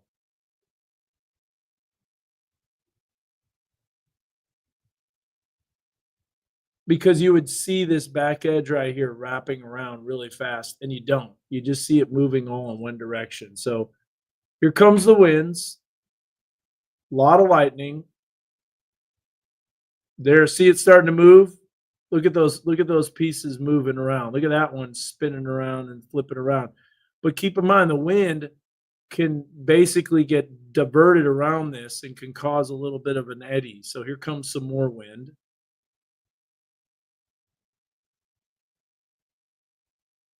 But Siloam Springs got whacked too. How they say the sky was the color of a Baja Blast. I know it was.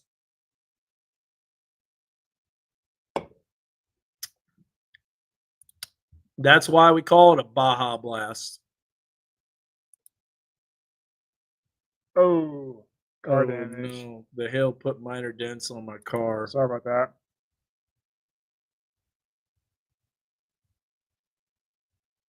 Now, here comes this gust of wind. You can see the leading edge of the storm. This is when things get, look how fast it's moving too. So here's, by the way, the road by Arkansas Children's, and this is that road where you go to Arbus Ballpark. They didn't have a game tonight, did they? I don't know. No.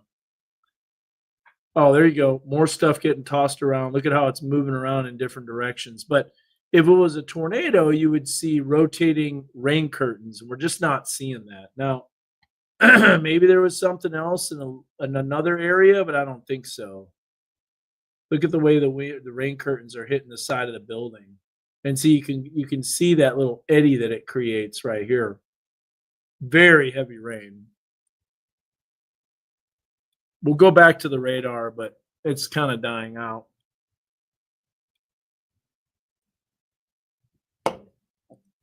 That Sherham's. Okay, Michelin says hail caused pretty major damage at Sherham's in Tawnytown. That is where I think the biggest hail was, which is, by the way, where that storm that came through in May. Remember early May? We were watching the. No, I don't think rotation and sound. This, by the way, is Arkansas Children's Northwest. Okay, here we go. More activity. Look at those things flying around. Remember how they were all stacked nice and neat? Yeah, not anymore. Nope. They're gonna go to work Monday morning and be like, "What happened?" Yeah. Well, they might not have work tomorrow because of all these storms. Yeah.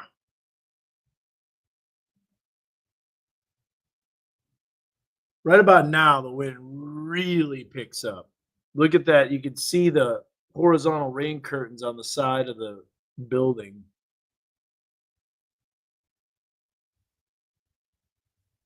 Look at how that visibility dropped to near zero. Now you're seeing the winds really pick up. But notice how they're all in one direction. That's when we were seeing that stuff get lofted. Look at the bottom of the roof right here. Here comes some more debris. I know we saw more than one. Look at that. That's some pretty strong winds. But do you see any rotation in that, Zach? I think it's just straight line winds. Yeah. Because all the debris came towards the camera.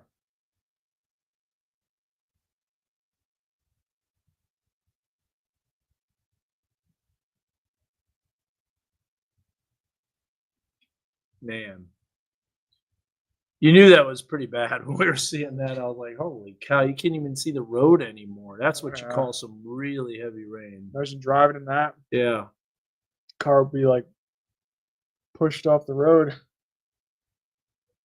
About to lose power here real soon. Look at other stuff flying around. And then here we go.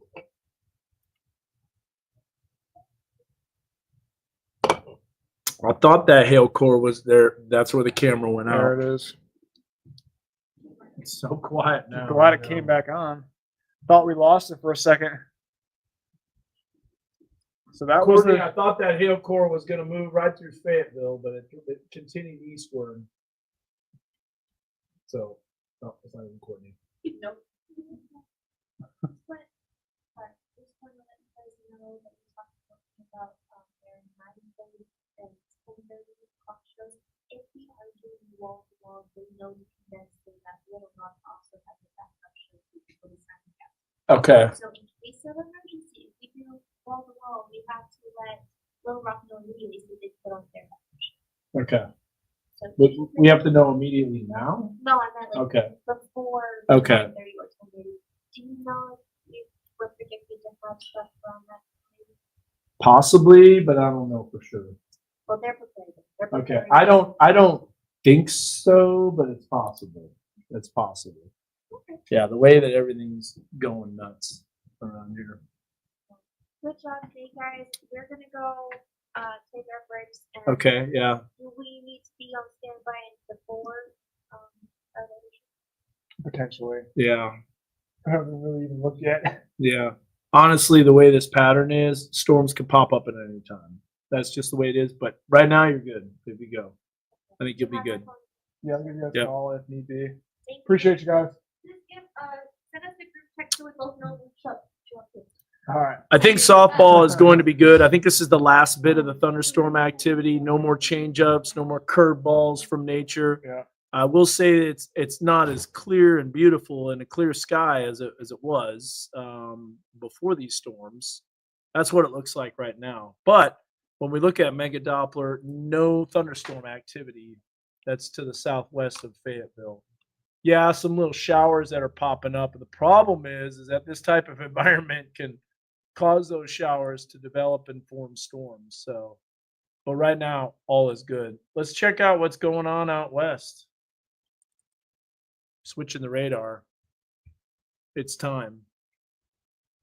There's a confirm now. Look at this. This is just an isolated supercell all by itself out in the middle of nowhere.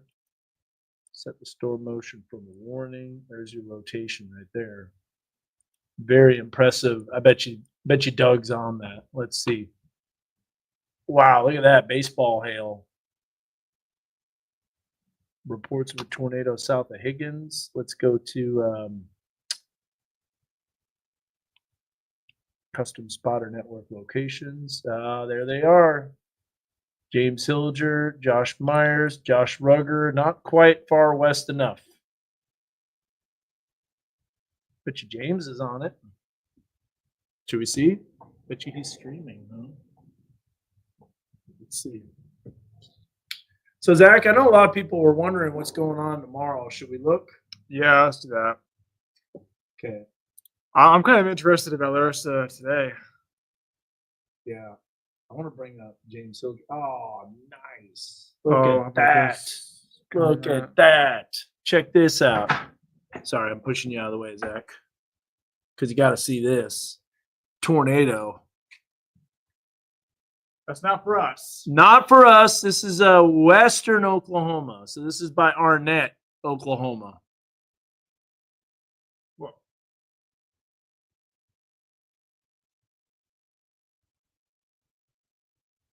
Is that moving or is it still?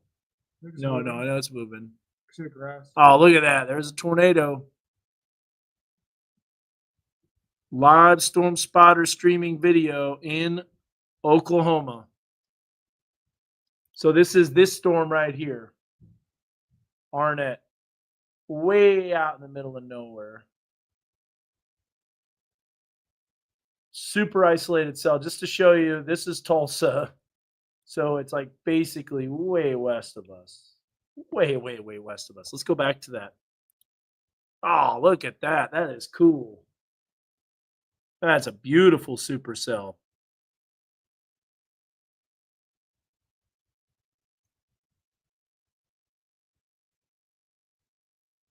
I think that's going to condense all the way down. Watch this.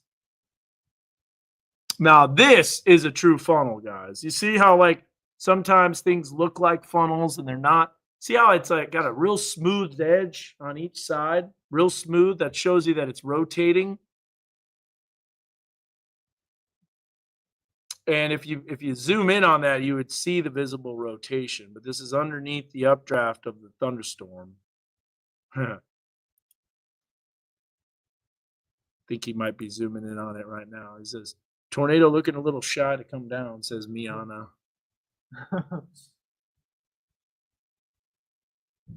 My friend's got her car's windows busted out by Harbor.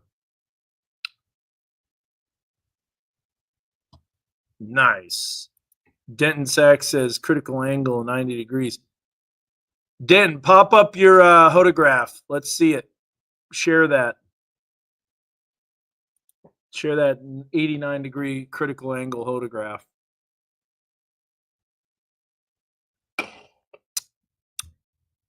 Look at the structure on that. Wow.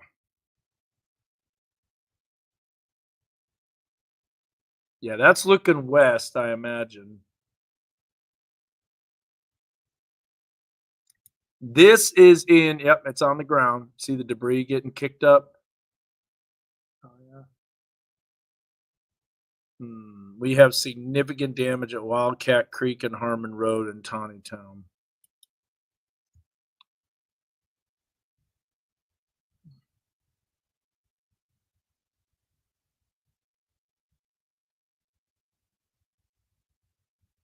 Yeah, Sure, I have this that is shows. Arnett, Oklahoma.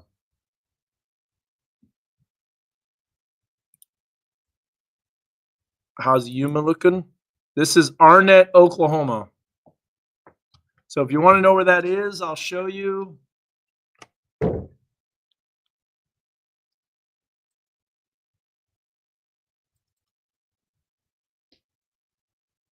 Stand by here. That is a cool view, huh? There you go. That's James Hilger's stream.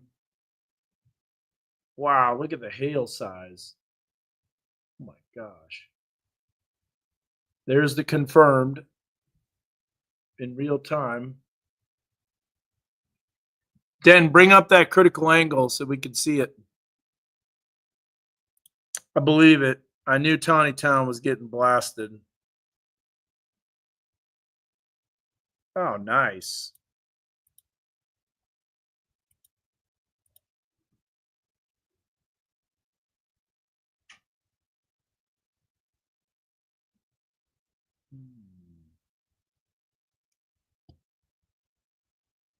No.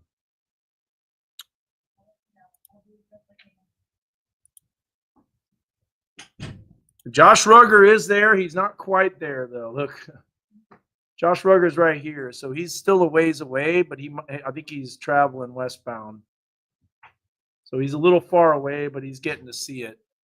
It's kind of rain wrapped. That's gorgeous though. I want to stay on that a little bit. Man, look at the structure on that thing.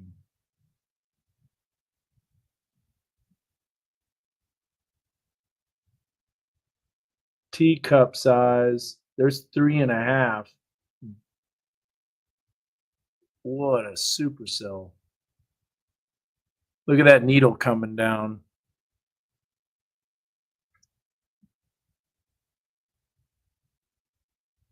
Oh, there it is. Totally condensed down to the ground. Let's bring that up full.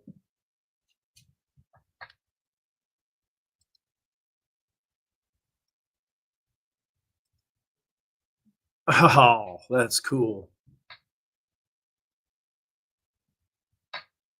Garfield getting really heavy rain. Yeah, you're fine. It's just some few pop-up showers.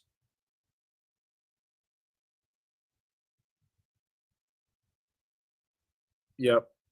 Gosh, 6.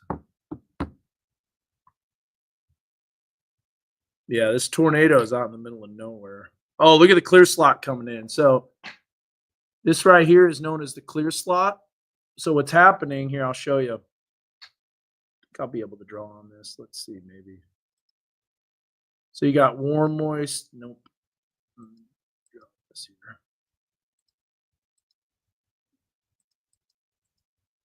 So you got warm, moist inflow that's going into the tornado like this from the southeast. Look at that condensed.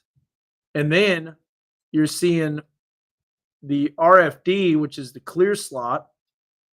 And a clear slot is essentially descending air on the backside of the tornado. And then right in here,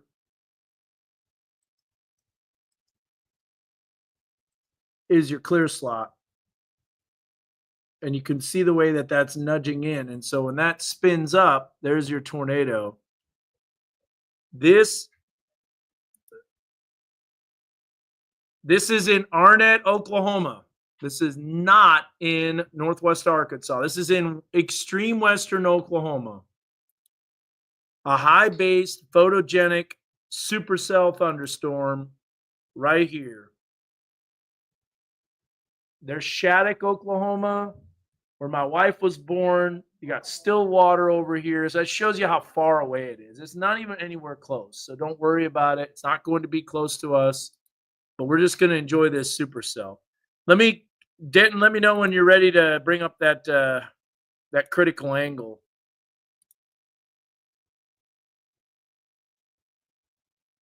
Look at that. That is awesome. And look at the way it's moving too. Wow, what a tornado. Now you can really see it moving.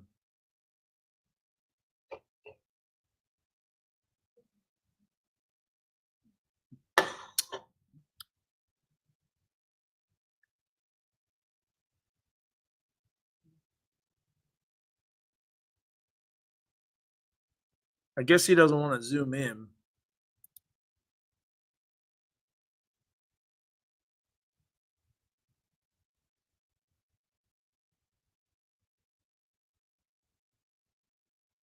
Yeah, for our area, I will. But there's really nothing to be worried about. Just some rain, just some thunderstorm activity. Nothing is major here. Man, this tornado is going nuts. It's cool. But people are wondering about our area. Rightfully so. We'll show you what's going on. It's not even severe. Oh, look at it roping out. That is awesome. Yep. It's starting to rope out. Meaning what's happening now is that warm, moist inflow, which is what you saw earlier,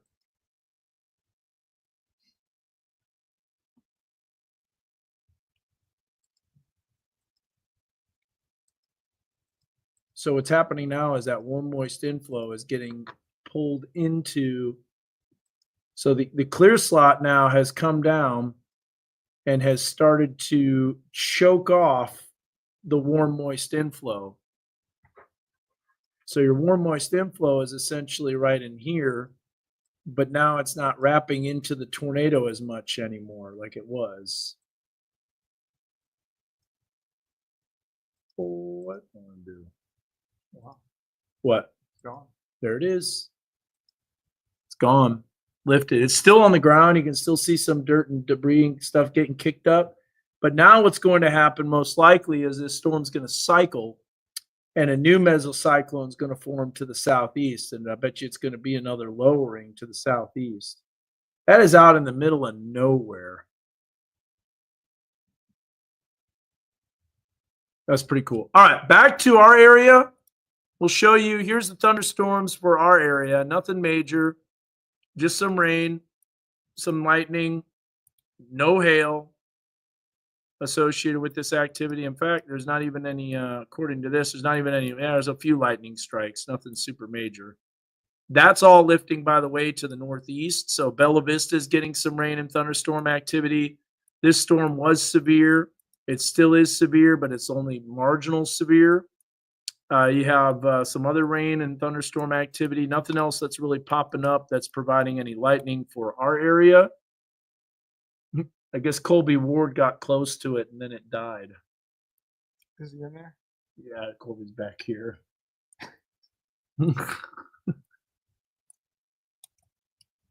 That was awesome to see, though, wasn't it? Yeah. So that storm dropped off severe. What? Ours? Yeah. Still there. What? Oh, does it not? It doesn't happen. No, doesn't map. Yeah. Well, it might have dropped off. It's till 6 o'clock, so Yeah, I it's think it's still basically over. populous. Huh? I think it's still popular. Yeah. Yeah, I think it dropped off. Gotta go, huh? Okay. Okay, here. Hold on just a sec. This is the critical angle. Wait a minute. That's not right. The storm motion is northeast. Think you got a wrong storm motion there, sir. No, you got the right one. That's that's a pretty weak shear vector right now. Okay. A lot of people asking about what's going on later for us. And we got it. We got the tornado just in time. That was cool. Here's the problem, guys. It doesn't matter what we show you. It might not even be correct, but we'll get you an idea on what's going on. Pouring in Bella Vista. Yeah, I bet. So this is what the radar is supposed to look like right now. Trash. So why even show you what's going on? I have no idea, but this shows a big giant cluster coming through around 10, 11 o'clock tonight. You buy it, Zach? Considering last night, sure. Yeah. Considering this weather pattern, Yeah. here's the HRRR. Let's see if this is doing any better. I think it's got up in north. Yeah, it's not bad now. Let's see. So later on tonight, whoa. Nothing. That's totally changed. With the man. They're all garbage. Why even look at future radars? Kind of wish future radar didn't exist, to be honest with you. Yeah. So here's the deal with the amp. I'm telling you right now, I'll talk to the event organizers. I would start planning to see Halsey on Tuesday, not tomorrow. I don't think it's happening tomorrow. Bella Vista is getting hail right now. Small hail. Haven't heard of a first pitch update, but it's got to be coming soon. So I'll show you this. This is the very latest on the Future Track. They're just all terrible. Why even show them? Here's what this shows, nothing, and then all of a sudden it blows up a giant line coming through around 1 o'clock. We'll see. Here's the deal is that anytime, any place, any location, these storms can pop up in this type of environment. And so Let's just show the risk. the pops that I made. Oh, that's a great idea, Zach. Spend all the time making them. Why not show them? Yep, we'll show them. All right, so here is the 2-day precipitation forecast. Zach, you put your blood, sweat, and tears into this, I man. did, and I'm proud of it. All right, so tell us what's going on here.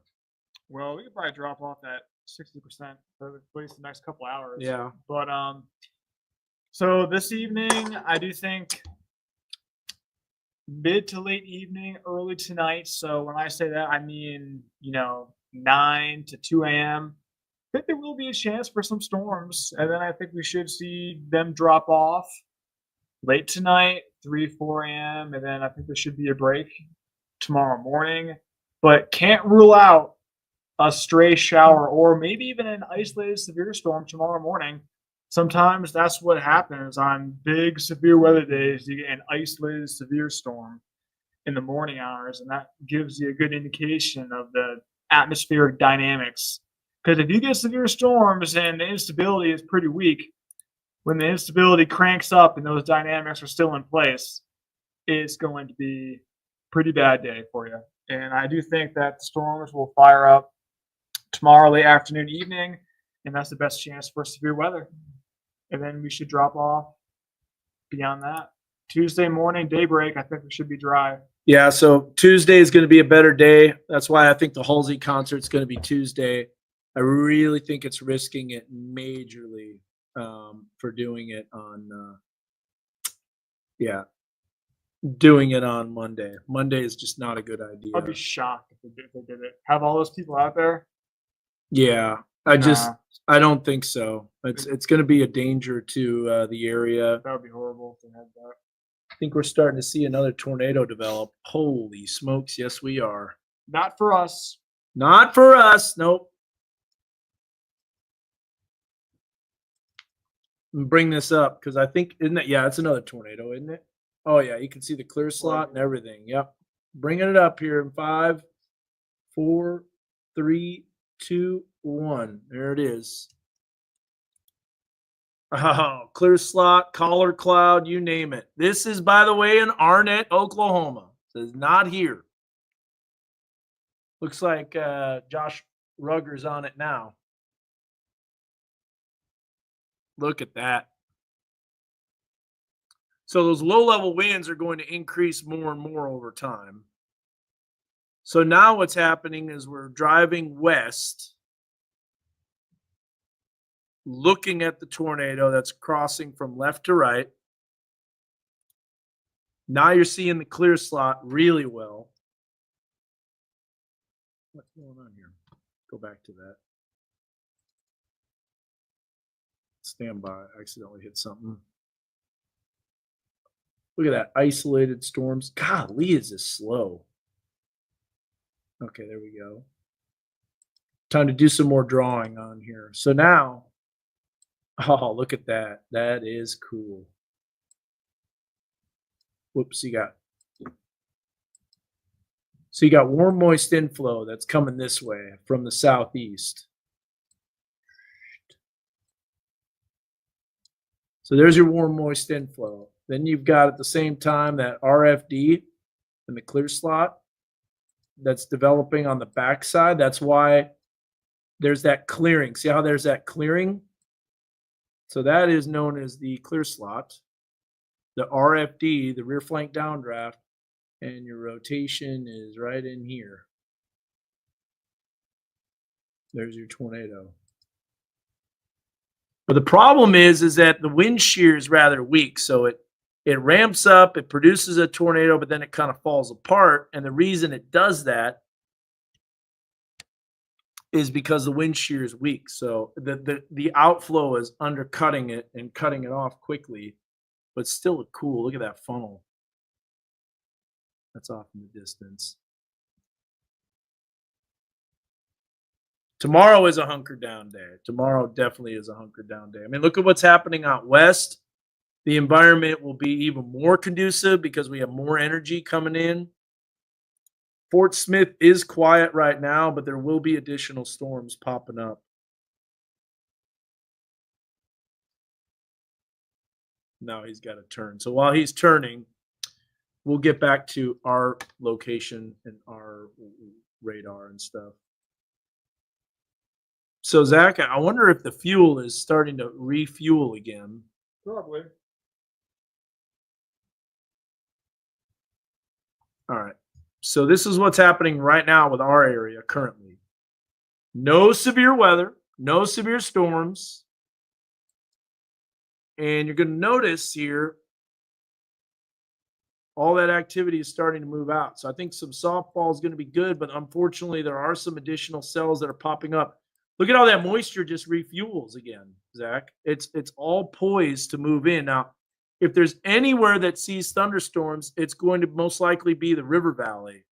But the problem is that moisture just continues to surge northward. And that instability is just, look at it, it just refuels. Right now.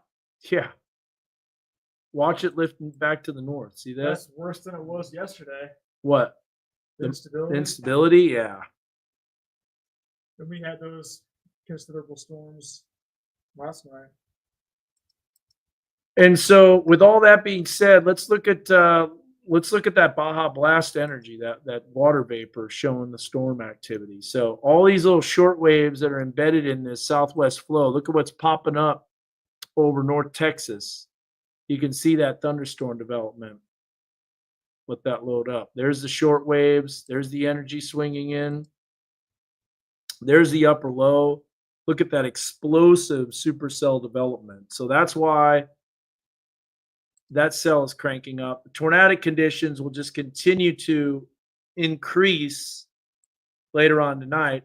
And then when we zoom out, this is the energy that's dropping south tomorrow that's going to wrap around and kick this system out and make it negatively tilted. So that's important to know, because if we look at this energy, so we're not even going to look at the future track. We're just going to look at the energy and the southwest flow that's persistent that will lead to additional storms. So see all those little embedded short waves? That's what fired off our thunderstorms today.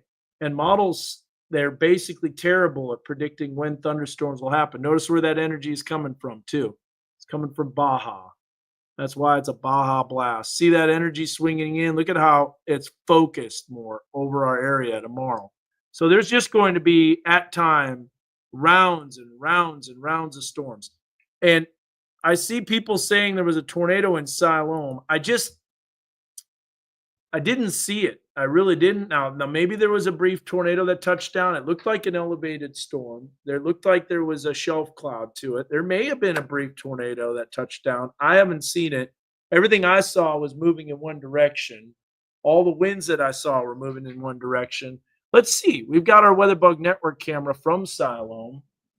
Let's check this out.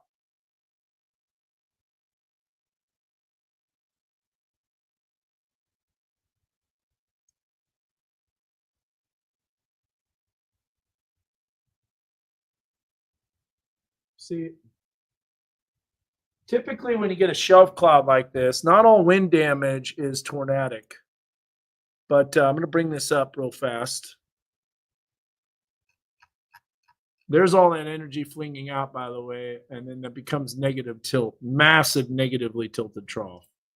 But this is the storm that came through Siloam Springs when we first got a view of the winds, and you can see the amount of lightning. But this is not what a wall cloud looks like. This is a shelf cloud. So a shelf cloud, what happens, as I'm going to draw on here, unlike when you have the rear flank downdraft and the inflow, you don't have any of that with this. You just have, it's all outflow. So you've got the winds that are racing out like this. They're all moving in one direction. And that's why you get straight line winds. But then you get this warm, moist inflow, or you get warm air. You got warm air, not inflow, but you got warm air that's riding up and over that cold wedge of air, which is what forms that kind of looking shelf cloud. So that's warm inflow, not inflow, but the warm, moist air that's riding up and over the colder, dense air, which is how you get that shelf cloud appearance. Now, let's see if there's any type of rotation in this. So we're going to speed this up. That's the only way to really tell, is if we speed it up. And you'll notice the clouds are kind of moving all in one direction. Yeah, there's some low-level clouds, but it still is what I would call an elevated base. And now you're going to see the winds pick up. But look at how the clouds are all moving in one direction. If this was a tornado, you would see clouds moving from left to right, and you just don't see that. You see the way those winds are moving from left to right. You're about to see, look at the flags. They're all moving. It's nothing, no wind direction, no shift there. Watch the hail, though, after that cell comes through. Now, wait a minute. There was, stand by here. I did see the flag change directions briefly. Look at, you can see them changing direction again. You know what? We might be right. Someone said that there might have been a, where is that? Right here. Jeff said, honestly, judging from the wind I got from the Siloam Springs storm, it could have been a microburst or a major downburst. So I want to go back to this camera because I did have it moving pretty quick. So there is a little bit of a wind shift, but it's not a sudden one. So this does look like kind of like a downburst that happens.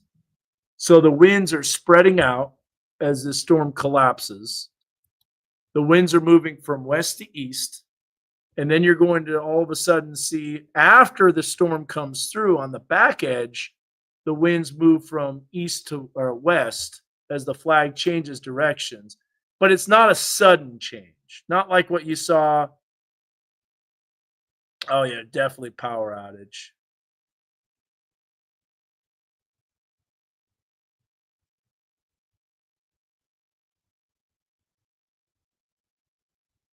Yes, exactly. 100%. Yeah, May 26th definitely had a wall cloud, a very substantial one. We could see it on some of our weather cameras. Absolutely. That was just a raging supercell. But it was an HP supercell, so there really wasn't much of a wall cloud to see, but I could see it from our Bentonville camera. Now, this is recorded from before. This is in the past, okay? This is at 3:58, things went downhill. Instability is back, BG. We were talking about how it's getting fueled again.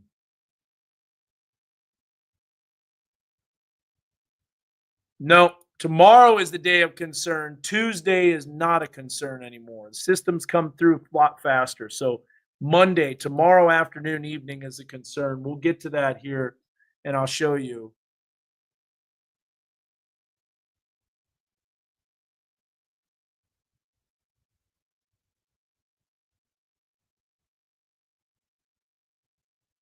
Will May 19th be worse than May 26th? Yeah, Edward, just to let you know, too, I know you were calling me. You can't call me when I'm on the air unless it's like a spotter report or you have like information to give. I couldn't answer because I was in the middle of doing weather coverage. Sorry, Edward. They were a lot of people commenting, man. Now see how the winds, they haven't really changed direction. They do here briefly, but we're still moving from west to east.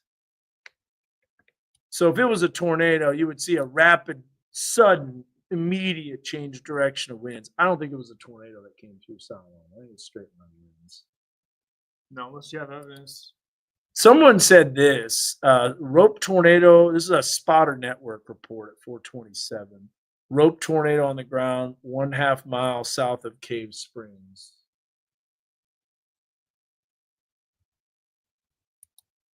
Not sure. That was on Spotter Network. So now that watch the flags start to change direction a little bit at this point. But after this, the storm's already come through. So this could be on the back edge as the storm's collapsing, and now you're getting more winds from east to west. It's not really, Jeffrey, because the instability just continues to keep refueling. Dan, I had a maple limb that was in my front yard and it landed in my backyard about 20 feet. We should check out the damage. Do we have a crew? Oh, see how the winds are changing direction now? So now you got the back edge of a potential downburst or microburst that's causing the flag to move the opposite direction. Now, I'm not saying for sure 100% there wasn't a brief tornado that touched down. I mean, you can't rule it out on some of these stronger cells. I'm just saying from what I've seen from our view, from our camera locations, look at all the hail's covering the ground at that point. I just saw straight line winds.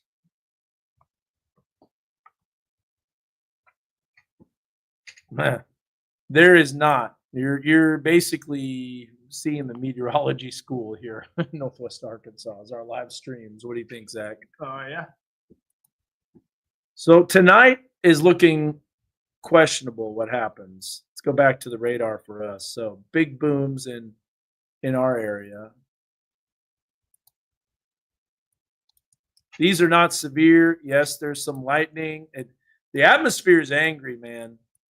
And look, more thunderstorms are popping up too with lightning. So hopefully softball can get it in, but any type of lightning strike that's close by will delay the game. Are they playing yet, Zach? I don't know, but apparently if they lose, They have to play another one. then they could do that tonight or Yeah. wait till tomorrow. Yeah. I hope not. They better win. I think they'll be, if they win, then they have a good chance to, Getting it in. but if they lose, that's, Yeah, and Oklahoma State played them tough. Here's a question. 1/2 mile south of Cave Springs would have been my home. We have no damage, no limbs down. Harbor, I sent you pictures of cars a bit further south. Yes, I got your picture. Yeah, there's like a billion short waves. These are all short waves, Alex. This is why this pattern sucks to try to figure out what's going to happen weather-wise. And look, here's what I'll do. I'll zoom in on these. These are all short waves. Every one of these is a short wave. Every one of these can produce. Here's what I do. It shouldn't have a view. Does it? See the camera? Yeah, it does. Huh. So every one of these is a short wave. Look, every single one. All these little disturbances. And models can't handle this. They don't know when that's happening. They don't know when all that energy is coming in. So as of now, it looks like we're in what's called subsidence. So maybe not a lot of storm activity. This comes through and we don't see a whole bunch of additional storms.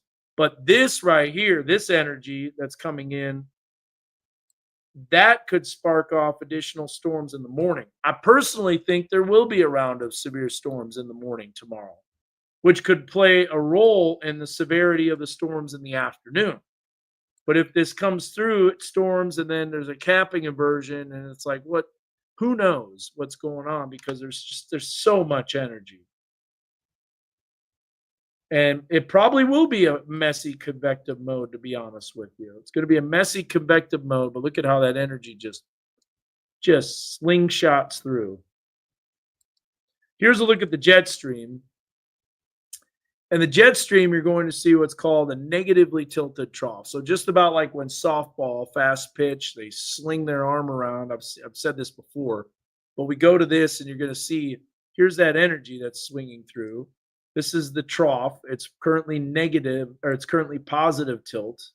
So if we were to draw this from left to right, you can see the way that the arrow is uphill. So if you had a guy that was walking uphill, it'd be a lot harder.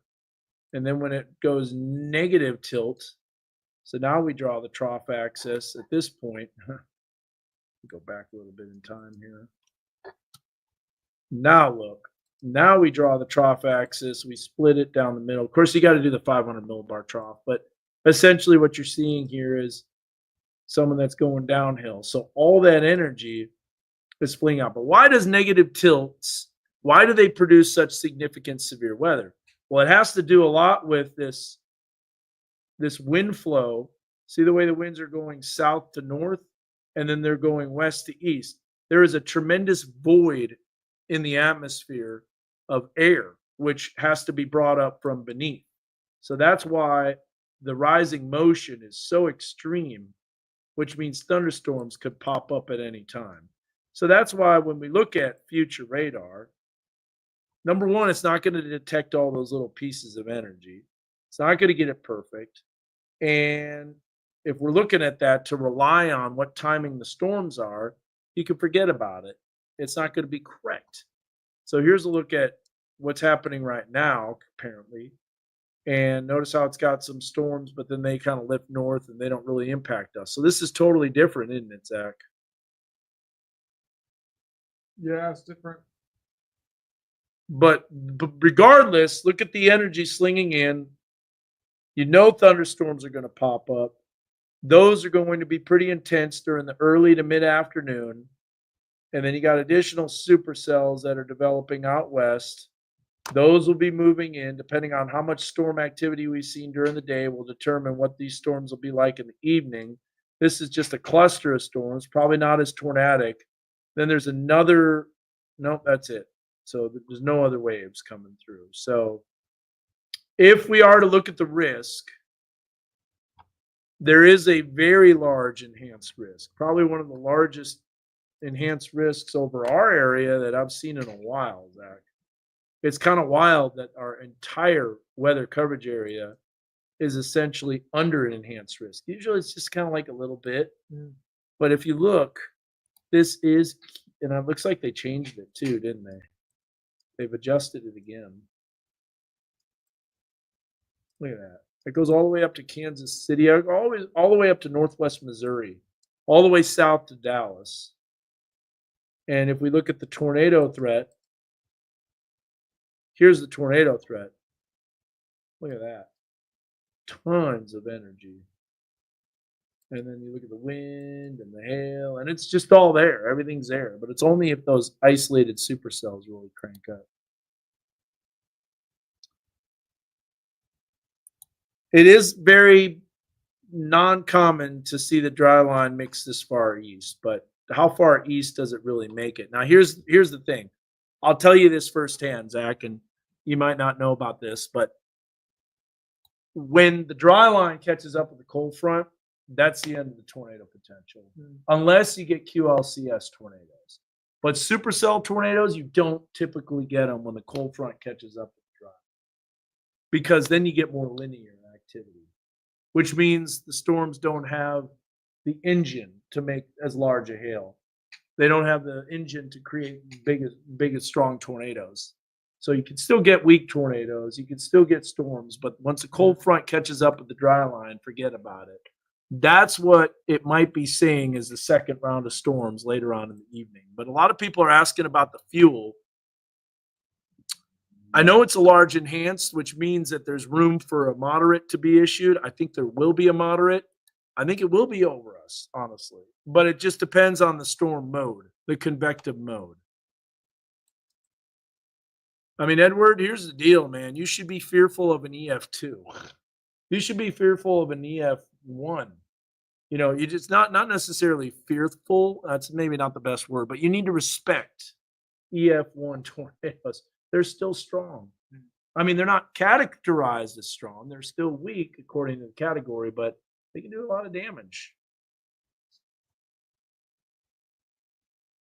So if you're just hopping on here, we don't have a whole lot of other activity that's going on.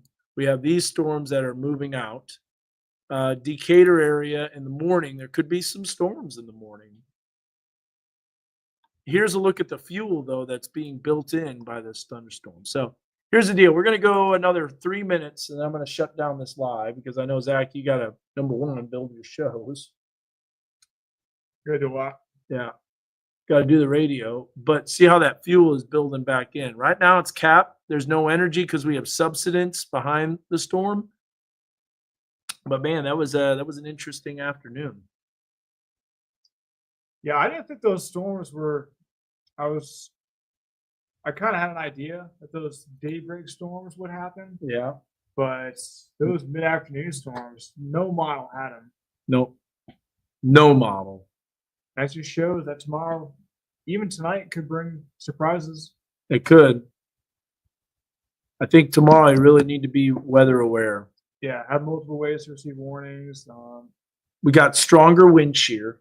Yeah, We've got more ingredients. We will have most likely surface-based storms, but it all depends on that convective mode. What we mean by that is going to be little dots on the radar, or is there just going to be rain everywhere?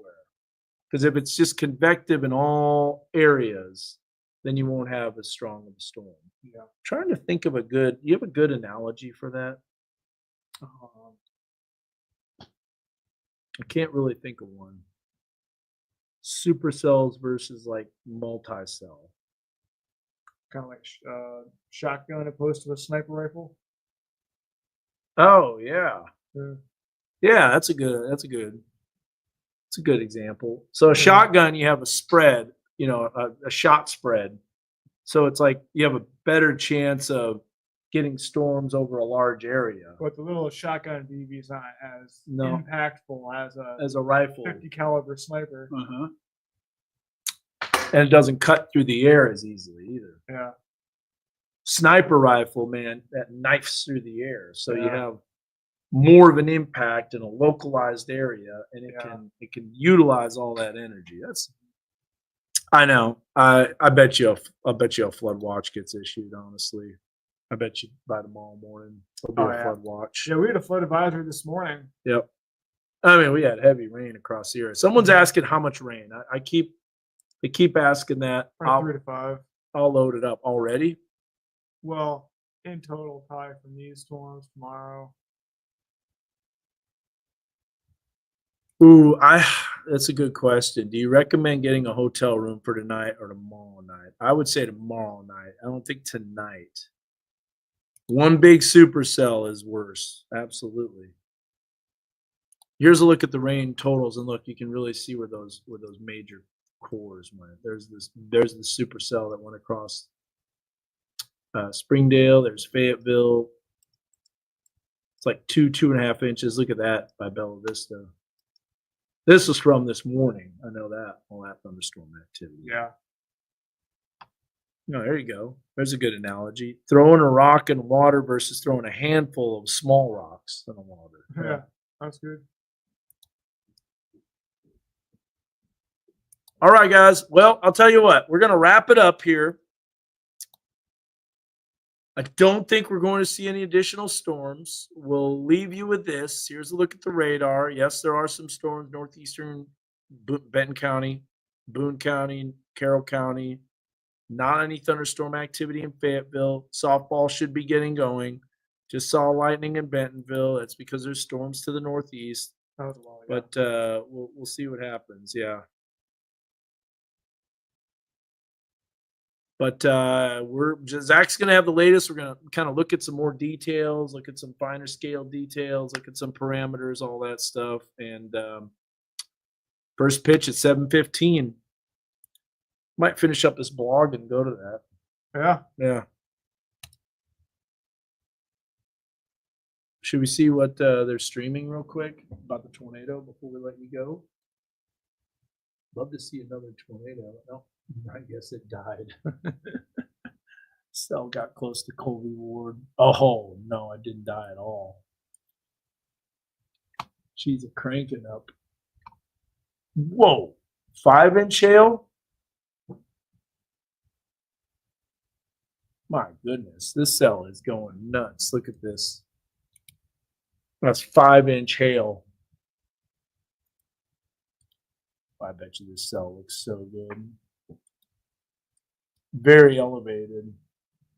Oh, Michael Craddock. Hey, Michael. Hey, Dan. Hey, real quick. I want to let you know a few things. I Okay. was doing a little survey in Tawnytown there. Yeah. Got on. I heard you say that somebody had said there was a lot of damage down Harmon Road, I believe it was. Yeah, by Sharam, Sharam Nursery, the Sharon Garden Supply on 112, south of 412. Okay.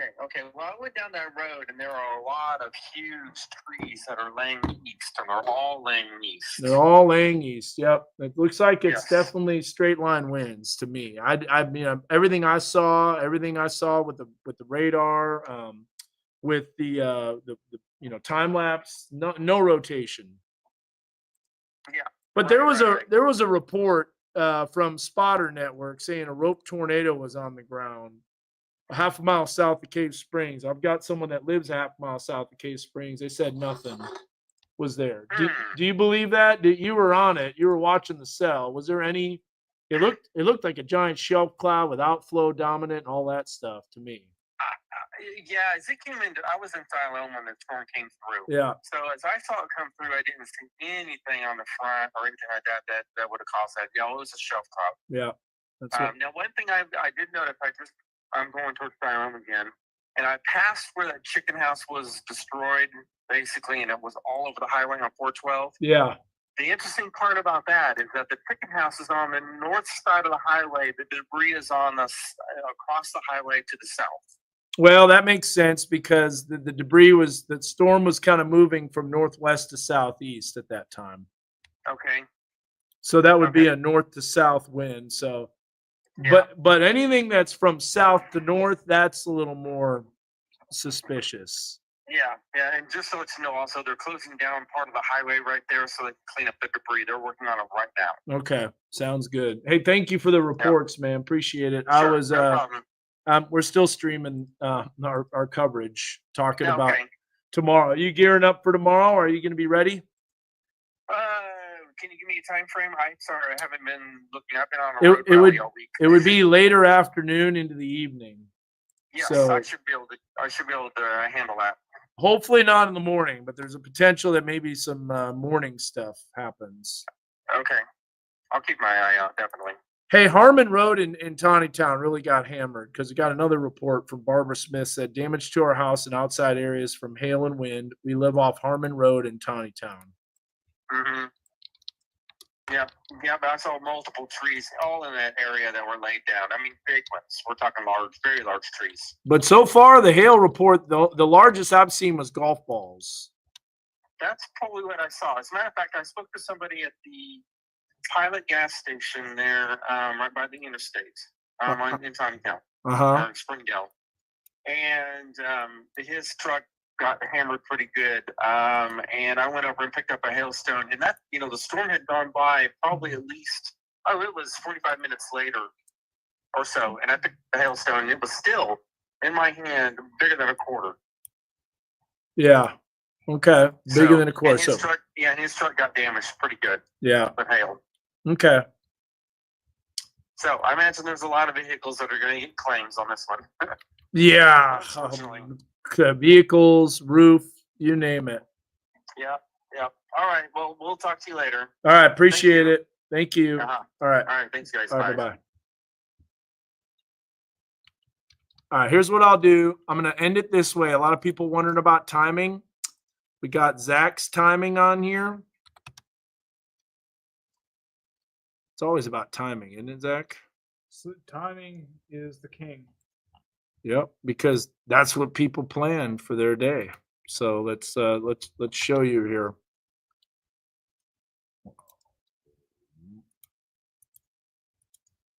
Wonder if I can hit the gym. Do it. Let me do a 2-day pop graphic. All right, it's loading up.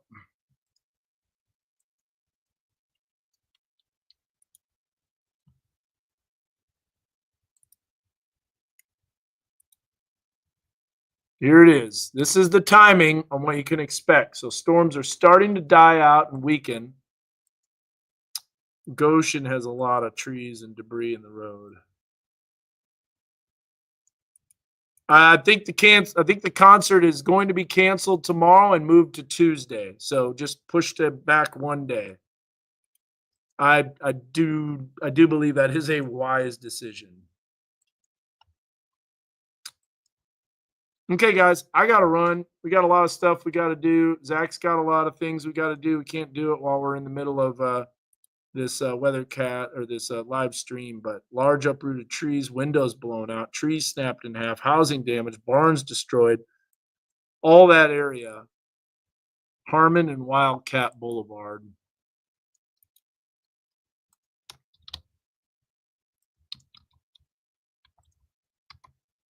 I should go out there and check it out. What do you think? Sure.